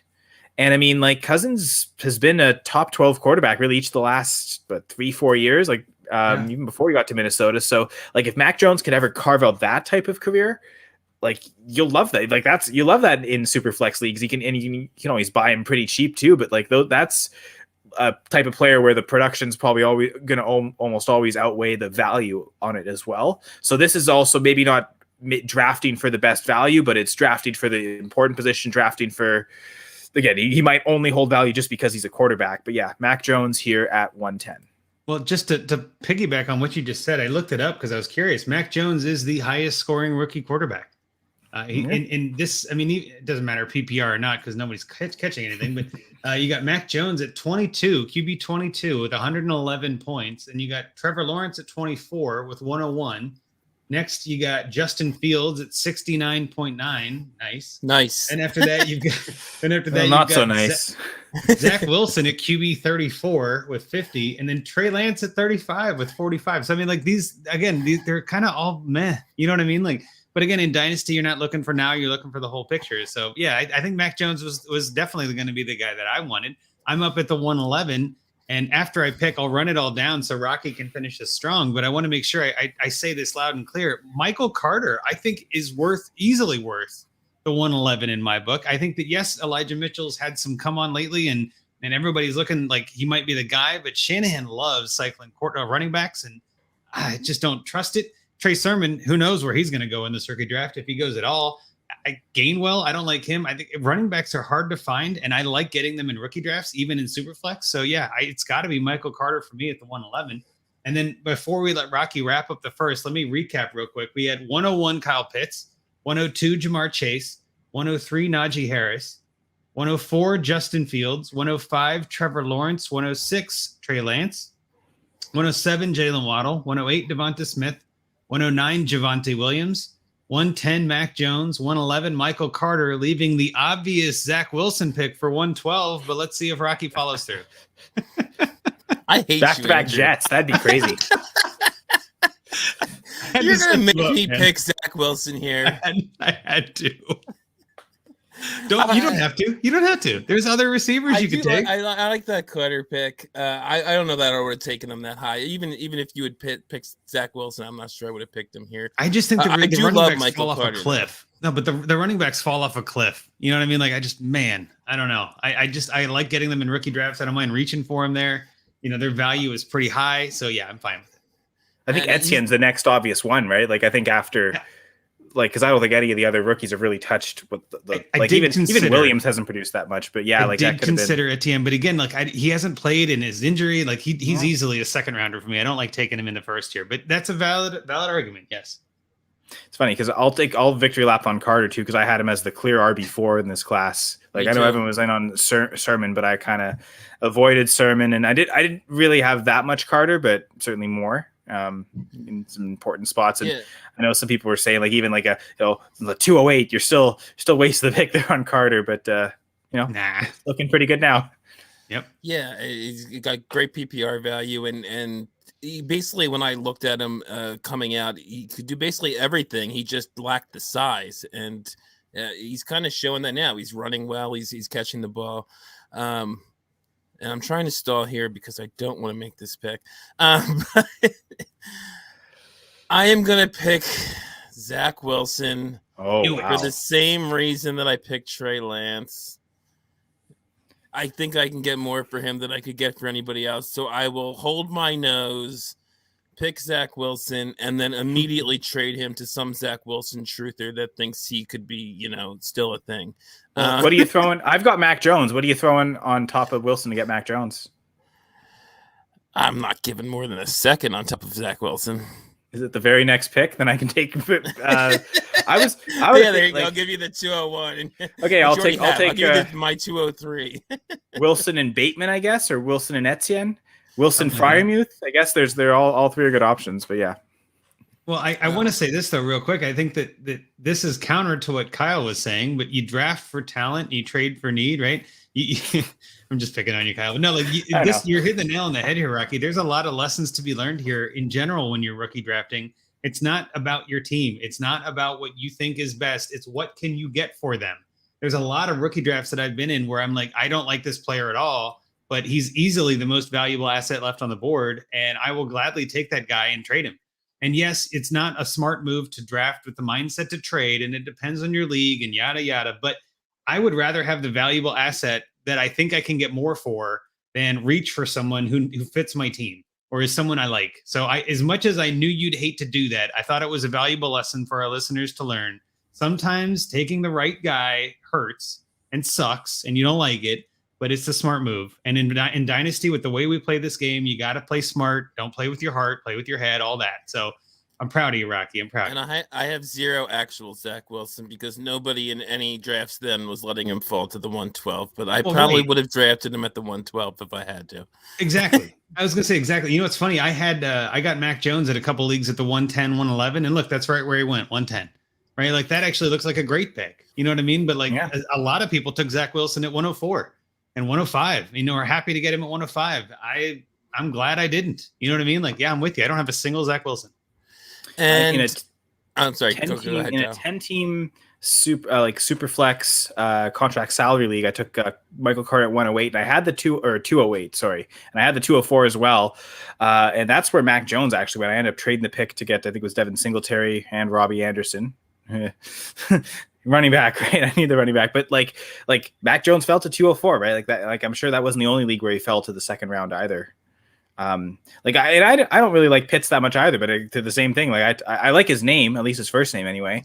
But like, you know, I probably the running back guy would have preferred Harris there. Like, the running back guy would have preferred Williams over Waddle, but just felt like, again, what's the more valuable piece considering the settings? And I mean, the wide receiver, it's not so much the settings. It's everyone loves young wide receivers, right? Yeah. Well.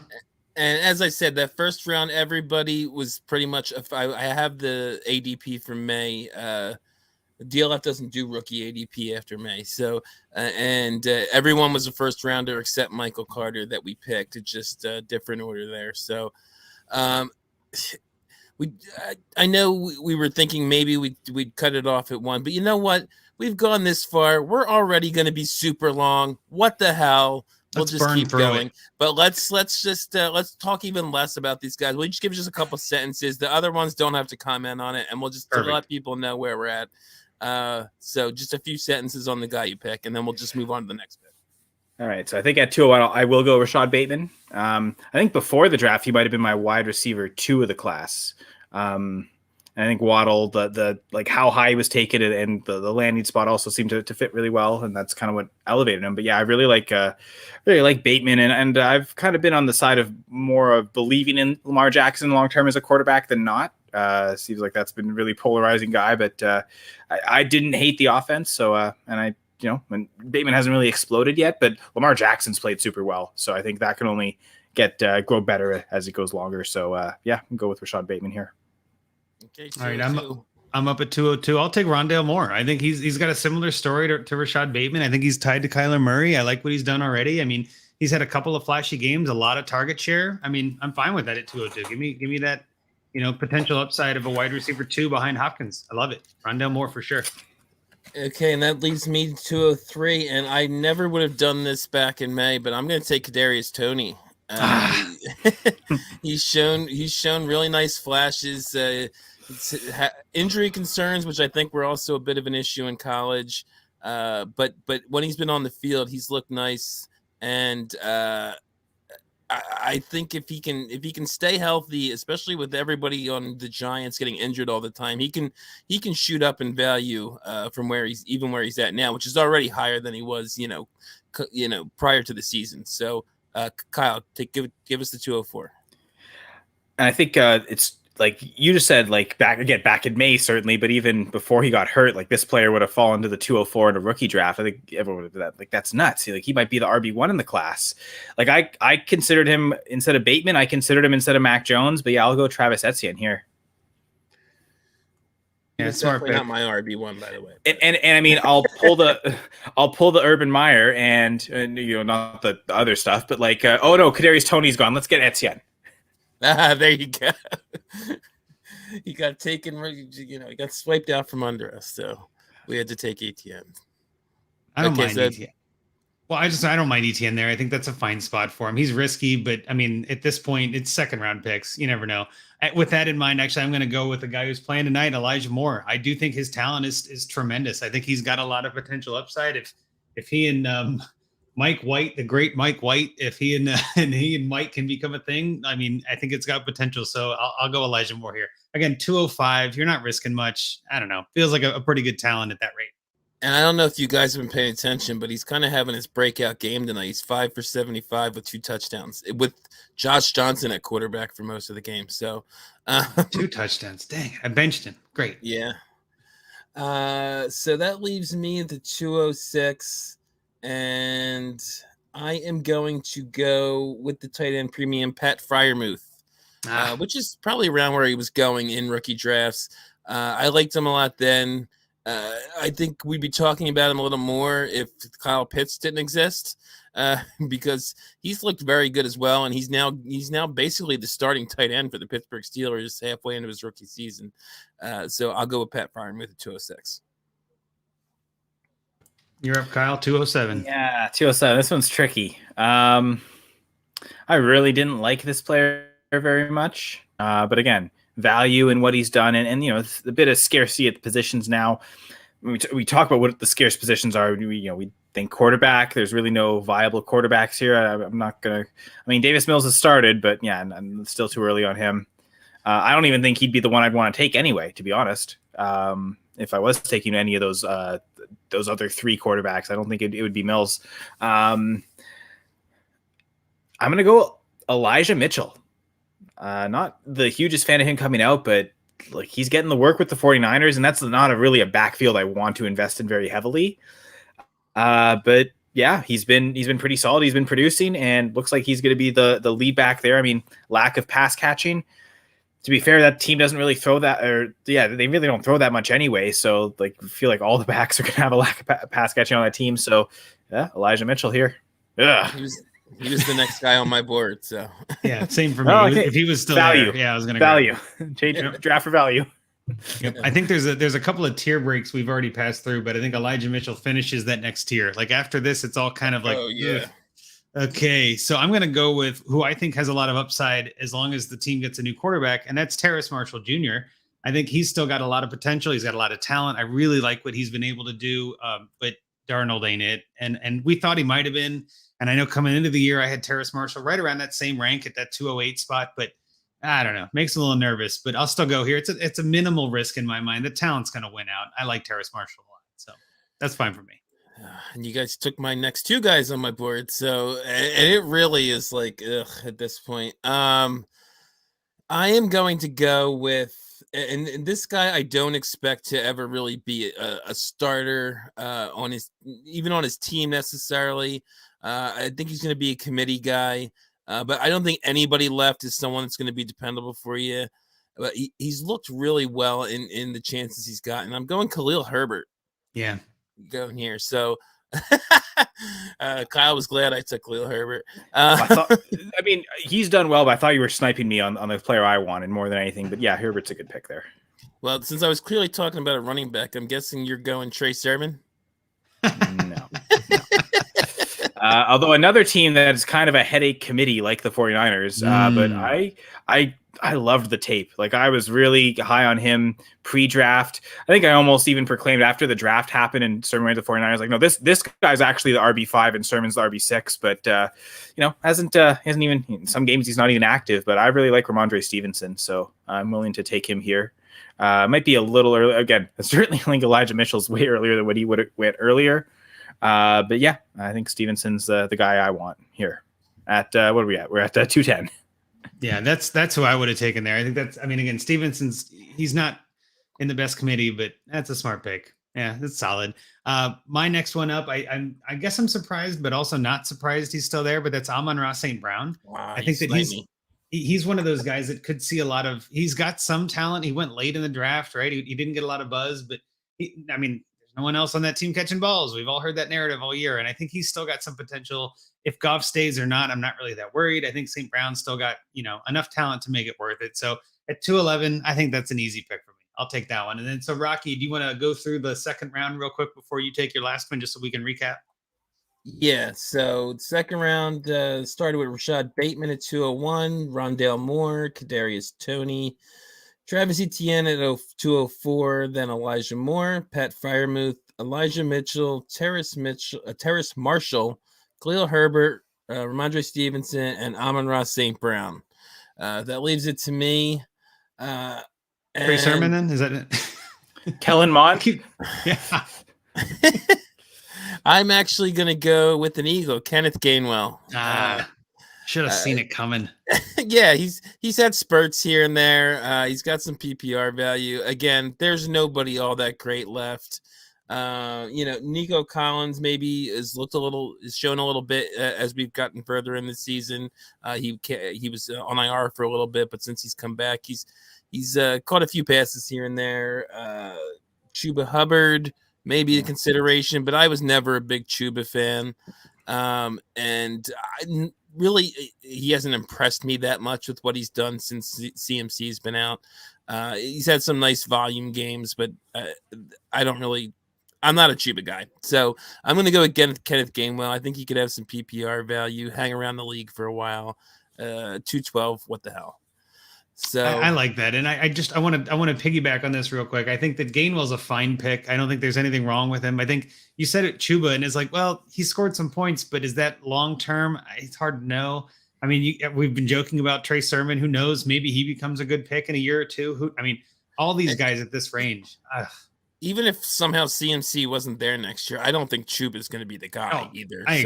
I agree. Yeah. So, and Gainwell's never going to be the guy for any team, but I could see him hanging around the league for 8 years, catching 40, 50 balls as he improves and hopefully gets a better coach. He kind of does remind me of Naeem Hines though, right? And I think like if you can carve out Naeem Hines' role, like that's probably worth this. I would have liked to see Chuba in the second round, but maybe I should have taken him instead of Stevenson just to have the Canadian in. But oh well, I'm not so patriotic, I guess. Okay, so real quick, the only other thing I want to bring up, which I think is worth mentioning, is that Amari Rogers was not taken, De'Ami Brown was not taken, Nico Collins was not taken. And I think one that is worth an honorable mention if we're doing any of those is Tutu Atwell. Let's real quick, let's paint the picture because Tutu Atwell went really early to a team that didn't have a lot of draft picks and didn't need him. But Deshaun Jackson is no longer on the team. They just traded their other second and third round picks for Von Miller. They don't have any other options. Like, I don't know what else they're going to do. I think Tutu's going to have to get the ball. So, again, I think he's not a second round pick, but he's still somebody that you might be able to get for real cheap in your dynasty league that I think might not be a terrible stash, especially on a rebuild. I think, again, it's hard to know what that team is up to, but they just don't like picks. And if they're not taking anybody in the draft, I don't know, maybe Tutu becomes a guy. I don't know. You can have him cheap. That's and I don't think managers – I don't think any manager invested heavily in him because, like, I don't know about you guys, but I was seeing him go in the fourth round of rookie drafts. So, like, I'm sure, like, some leagues maybe that he got into the third, but like even the teams that have even the most staunch believers didn't really invest much in him. So that's kind of where I'm looking at it. Like, you might be able to make a trade it's a third or a fourth round pick of your own, and the other manager's like, well, it's better than I had. You know what I mean? Like, at least I'm upgrading, because I do think that he's more of a hold than he is a buy. I'm not saying to go get Tutu. I'm not saying like, oh my God, you got it. I'm just saying he's one of those players that could see a really good value uptick if he becomes the fourth receiver after Van Jefferson. Or, heaven forbid, Robert Woods leaves or Cooper Kupp gets hurt or something. Like, he's only an injury or so away from having relevance, and that team isn't going to draft anybody next year. Hell, it might be 2 years before they draft anybody. And that bodes well for a player like Tutu Atwell, who they spend a lot of draft capital that they don't have on. I'm just saying it's worth an investment that no one is talking about. That's all I wanted to bring up. I'll let you have all the Tutu shares, Andrew. That's fine. I don't mind wearing the tutu. That's fine. There you go. Okay, so hour and a half into the podcast. Now it's time for Find Me a Trade. So this one was submitted by Lobos Fantasy Football Den. Fun Twitter name there. At Lobos FF Den. It's a sleeper league, 12-team PPR Superflex. No tight end premium though. 28-man rosters and starts 10. QB, 2 running backs, 3 wide receivers. Tight end, 2 flex, and the super flex position. He says my QB position seems to be set for now. Andrew's actually going to give the rosters, but he actually talks a little bit about his roster here. For now, plus my future with the Herbert, Stafford, and Fields. My RB position is strong with Swift, Harris, and hopefully a healthy Gibson. And he's got 2 solid wide receivers. Thinks he needs a third strong wide receiver option to contend. He's 5-3, so he's in the mix. And would love to potentially acquire another wide receiver 2 to boost my depth, he says. So, Andrew, you want to get into his full roster, and then we'll get into the trades. I am trying to, but it's not pulling up. But I can read through it again. It's we don't have that many viewers at the moment anyway. But His roster is, I think he's got a pretty solid roster. I think I like his breakdown, but at quarterback, it is a super flex league. Let's double check. We remember that he's got Justin Herbert, Matt Stafford, Justin Fields, and Drew Lock. It's not terrible for a super flex league. I think that there is some room for improvement maybe and all that, but I don't mind that as a quarterback stable. I mean, that's pretty good for the now and the future, so to speak.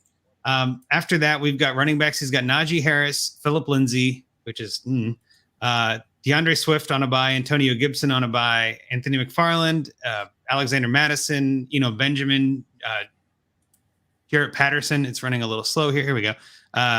And then I think he had somebody. No, that's it. So his running backs are pretty solid if you look at it from Harris, Gibson, and Swift. And again, they're on a bye, so that changes things.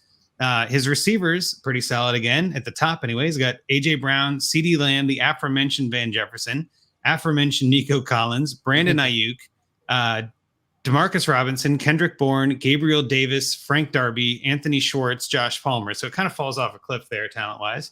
But again, not a bad stable.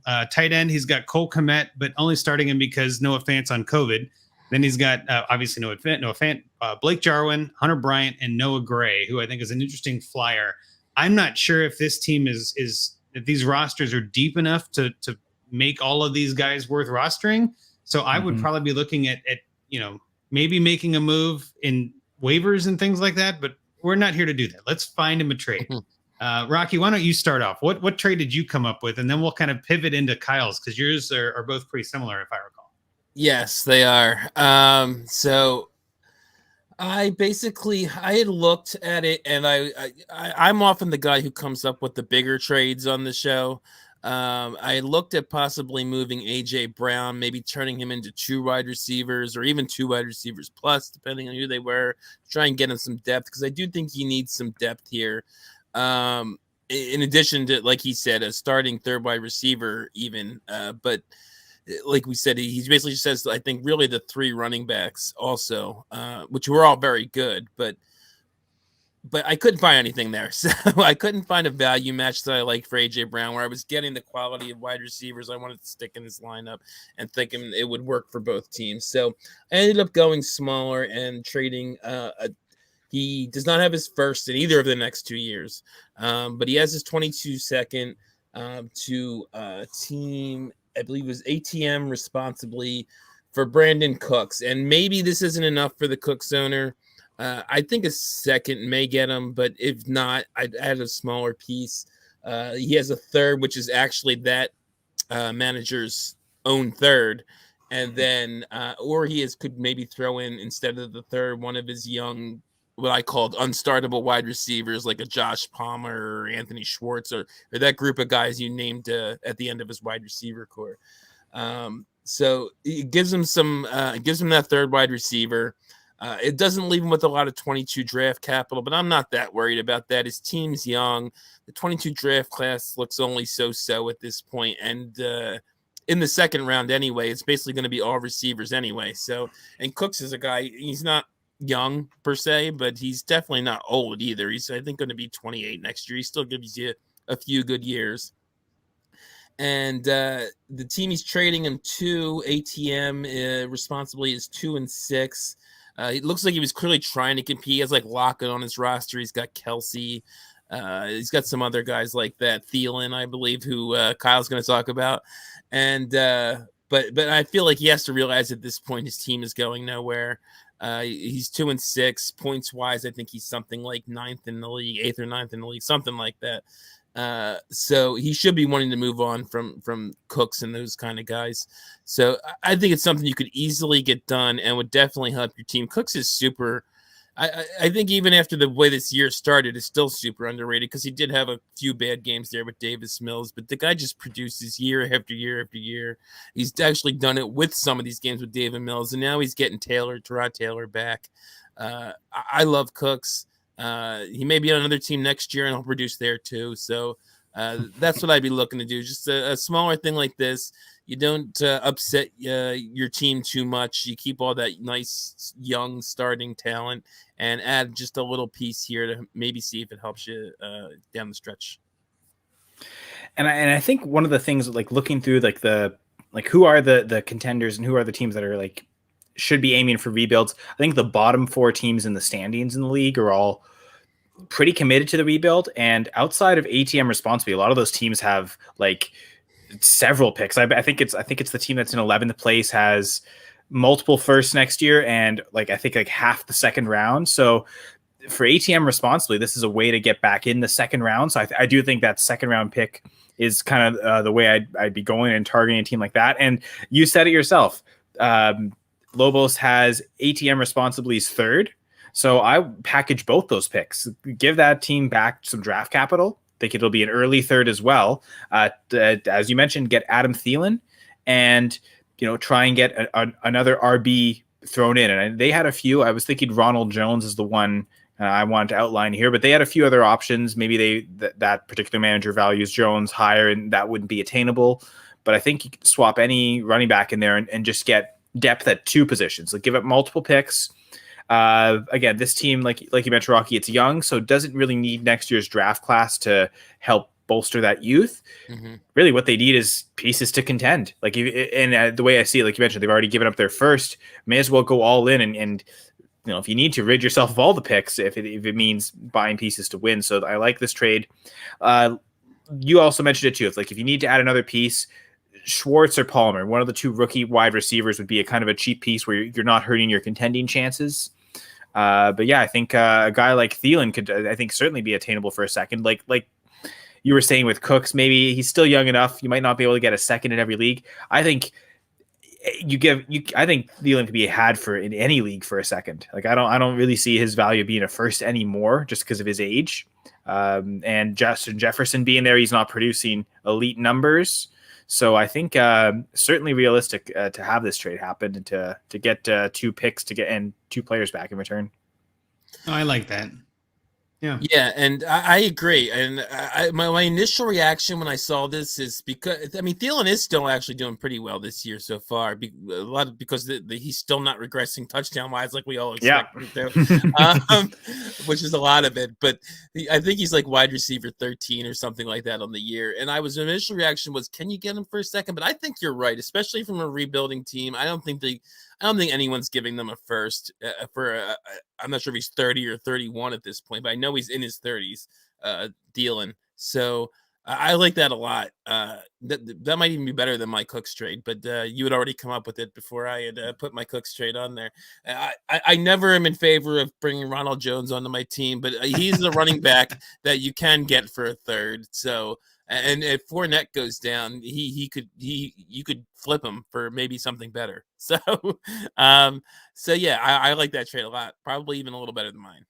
Well, I'll jump in here and just say that of the 2, I think they're both the same basic idea, right? Yeah, is you're basically doing the same kind of move. You're giving away a pick to a team that probably needs a pick in exchange for a player that they're not using. I mean, that's kind of rebuilding 101. If you're not scoring points, then don't have them on your team. And picks are a terrific idea, and rebuilders always love picks, regardless of how bad the class is. So yeah, I mean that's usually something you can sell. I'll pivot into mine. I think it's in the same vein, but a different angle on that same thesis. I think if looking at his team, the one player that stood out to me that his value in the community is different than the way I value him is Brandon Ayuk. Right? Brandon Ayuk is somebody that if I'm a contender, Ayuk is a cancer on my team because you want to start him, but you shouldn't. Right? He's one of those guys that you're just like, man, he should be a starter. I just can't pull the trigger. I can't do it. But a rebuilder might see that and go, okay, that's worth doing, Real quick, Andrew, before you go on, I'm just curious because I know we've both been pretty vocal in not being very high on Ayuk, even before everything that's happened this year. So I was just curious what Kyle's take was on Ayuk. Yeah, I was definitely someone who was, buying into Ayuk more than Deebo Samuel. I think my dynasty rostership is basically about equal between the 2. Like it was one of those where I was interested in Ayuk a lot more than what was available. Like I just, he was going even earlier than what I was expecting and just couldn't get him in a lot of spots. I think one league I got him in as my wide receiver 1. It was kind of, okay, go heavy on the quarterbacks, the running backs, and my first wide receiver is a 6th round pick. Okay, I'll take Ayuk there. And clearly it's not paid off to be a wide receiver 1 on any team. But yeah, it seems like looking at his rookie season, it was better than like fantasy points per game wise, not much better, but better than what Debo had done each of his first 2 years. So I thought he's like year one, he'd already surpassed Debo, but that clearly has turned out to be not the case. And Debo's put up better numbers than what Ayuk did last year. So it did, teeter totter, going back and forth. But I mean, I think, rebuild teams certainly would appreciate Ayuk. So to that sentiment, Andrew, you're sending Ayuk to the team that would ideally be interested in Ayuk. Okay, the next year the quarterback situation will be more settled and like just a better offense for pass catchers in general.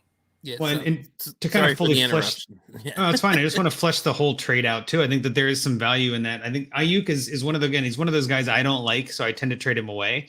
So I would look at that and trade with Rusty Shackelford, who owns or is managing the team. Let me make sure I get this right because I thought it was a great name. Not winless and QB-less.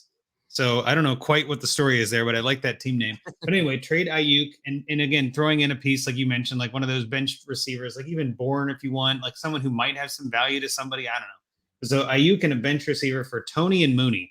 And the logic here is I know Tony is probably not attainable in this trade in this regard, but there is some logic to throwing this trade over to see what they say. You might get a laugh. You might get somebody that goes, hell no, I'm not doing that.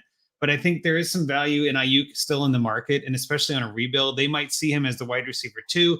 Kittle's been hurt. Debo's been hurt. What if he is the guy next year? I mean, there is some hope, still with that, QB change coming for Lance. So I think a rebuilder might look at Ayuk very differently than a contender.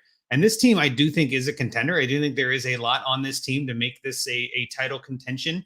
Again, we're only through 8 weeks. If you ask me in week 12, that might be different. But right here, he's got a way to run. And he's got two guys on bye this week. But after that, they're good. Because, Harris has already had his bye. But Gibson and Swift being out this week makes his roster look a little weak. But after this, he's clear. I think if you can do something like Ayuk for Tony, and then I threw in Mooney because I like him, and I think he's got some potential upside. But again, if it's just straight up Ayuk for Tony, I don't hate that. You know what I mean? Like calculators probably have Ayuk valued higher, but I don't know why. And I think that's something that I hit on this actually in my Fantasy Pros article where like trade calculators are a good place to start, but they're by no means a way to finish. Let's take a look. Let's see if there's a way to value if the community values them higher. That does not guarantee that the trade partner you're talking to values them that way. And I think sometimes that gets confused where people say, but that's his value. This isn't the stock market, man. That's not how it works. There is no value. It's all made up. We're all valuing players very differently. So I think a calculator might show Ayuk being worth, 2 Tonys. And in reality, it might take 2 Tonys to be, or 2 Ayuks, to get 1 Tony. You know what I mean? Like that's just every league is different. So I like the idea of starting with something like that and maybe trying to build around it because I think Tony's got some potential this year to help you down the stretch much more than Ayuk. So that was kind of where my head went with that one. And I had to be different. I had to pick a different player, at least a different manager than you guys did. So, Yeah, that's true. Different team. But again, it is the same idea. We're all trading 2 players or teams that are rebuilding. I think that's what we're all on the same thesis of. That's the idea. That's what we would do in this is attack the teams at the bottom. And that not winless team is 1-7 with the worst points for in the league. Like he's not scoring anything.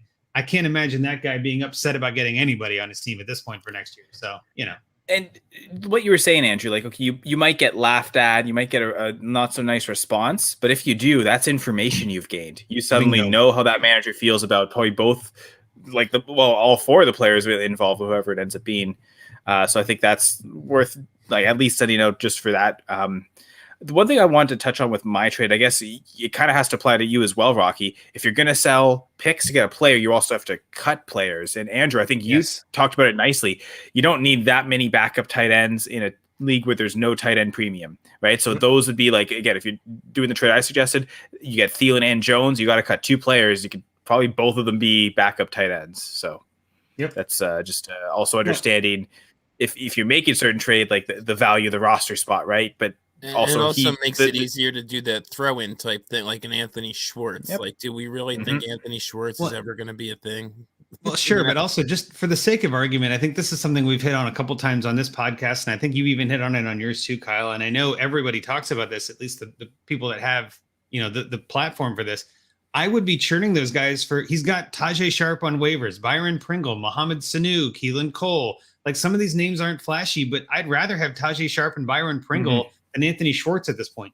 Jalen Guyton is still out there. Jalen Richard, you never know. Rex Burkhead, he's getting carries. Like some of these guys, Tommy Sweeney, You know what I mean? Like some of these guys, it's like, I don't know, maybe that's a better player. You know what I mean? Like maybe there's some options there. So, I mean, again, Noah Gray, I love the story, but if you don't have a taxi, which there isn't a taxi here, what are we keeping that guy for? You know what I mean? I'd rather have point scorers on my team. Josiah DeGuara is on waivers, right? And that's a tight end for Green Bay who might get some play. So I'm just looking at this like Braxton Berrios, who's playing tonight, right? Like some of these guys on your team, I get that we're trying to build for the future, but don't be afraid to churn that bottom of your roster. I mean, some of these guys, like Tajay Sharp, for instance, is a pickup, a must pickup, I think, in every league right now with Ridley being out. I mean, like who else do they have? Yeah, and he's getting balls, exactly. So like Gage and Zacchaeus haven't been playing well. You could almost argue he's the number one receiver on the team. Yeah, and I mean, again, not trying to shame anyone here, but he's got Anthony McFarland and Eno Benjamin as running backs on his roster. Like, no, those guys are waiver fodder, man. You don't need them on your team. I'd go get some of these guys that are scoring only because, and Rocky, you said this earlier, the value of them is higher now. You can put a guy like Tajay Sharp on your bench and drop Eno Benjamin. No one's picking Eno Benjamin up, right? Like, even if they do great, it doesn't matter. He's going to get dropped in 2 weeks. Tajay Sharp might start putting up points and actually make your lineup. As we go through bye weeks, you might have to start Tajay Sharp. You're never starting Eno Benjamin. That's just not going to happen. And I think a lot of times teams get too bent out of shape looking at the future and going, this young running back could be something. If you're contending, forget all of that. It's all that matters is right here. And we talked about this last week with Brandon and Scott, obviously, is we don't know where this league is going to be in a year. We don't know where it's going to be in 3 years. You don't know where you're going to be in 3 years. I mean, play for now every time. And Tajay Sharp is a prime case for that. So I might even say, instead of finding a trade, is like, let's go to the waivers. Let's see what we got out there. Let's see if we can churn some stuff and make a couple of weeks run. And you start packaging those guys together for a future guy later on or in the offseason. You don't need to worry about 2022, right? Or 2023 or 2020. No, worry about 2021. We're living the now. So that's kind of where I started. You can do both, right? Send the trades out and go pick up the players and completely change your team from 2 dimensions. Agree? Yep, totally agree. So this long episode is finally coming to an end. But yeah, I never imagined we go this long. But Kyle, I want to thank you for coming on. Why don't you just tell everybody where they can find you, what you're doing, all that good stuff, your Twitter handle. I think I mentioned it at the beginning, but give it to them again. Yeah, you can see it on the screen. It's at Senra Says. So yeah, follow me there. DMs are open to message if there are any fantasy questions or any other types of questions. Of course, I'll do my best to answer everything. But it's funny because I've been on a few podcasts before, and it's like, oh yeah, this is one of our longer episodes. I think it's me. I do tend to ramble a little bit. So thank you for allowing me to ramble on your show. Anytime. As Andrew mentioned, I have my own podcast, Rocky. In the intro, you kind of mentioned too. I'm part of Full Press Coverage, so I've got the Full Press Fantasy Pod. In season, what we've been doing is kind of just weekly ranking debates. Me and my co-host Brad Harvin, we just basically compare our rankings. Like, what are the players where we're most different on, and like, what's the reason we have them there ahead of other players? And I think that's kind of it gives it's not quite a just saying sit start, but it gives that same type of actionability like that a sit start article would have, and just kind of in podcast form. So I figured that's kind of our best way to help people out in season. Through that, I also host a show on Sunday mornings.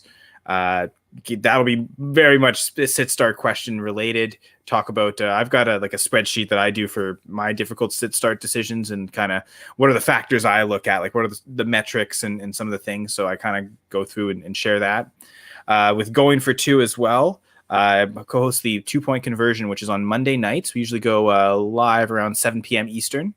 Part of it's a pregame for the Monday, like previewing, doing some prop bets for that. But a lot of time we've got my other co-host, Gladys, Dan, but also Dr. James Ferretti. And he brings some medical insight. So a big chunk of the show is talking about injuries and what's the actionability from the injuries. And I find Dr. Ferretti also has a book out. Fantasy injuries suck, but your fantasy team doesn't have to.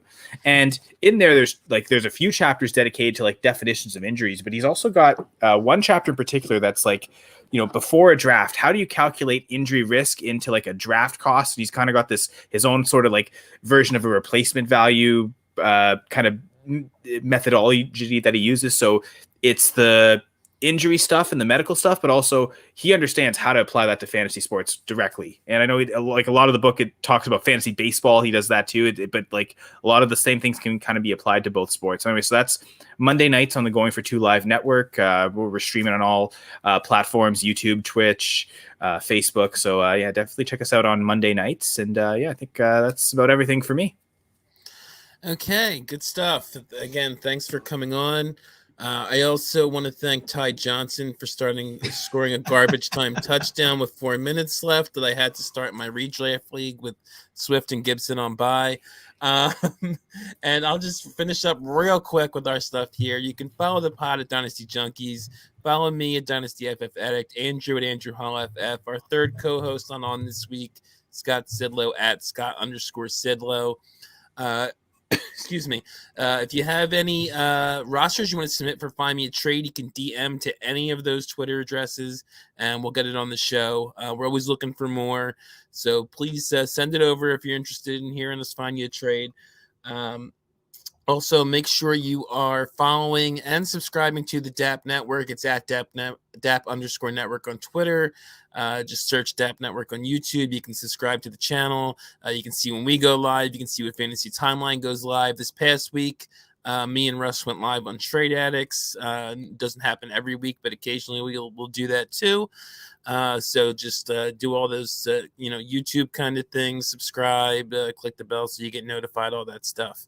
I think that's pretty much it. I guess subscribe to this pod if you haven't already, if this is the first time you're hearing us. And if you can, please, even if you're a longtime listener, just give us a rating and review, preferably a 5-star rating. It helps people find us and lets us know what you think. So I think that's it for this week. Andrew, take us out. What a week. Junkies out.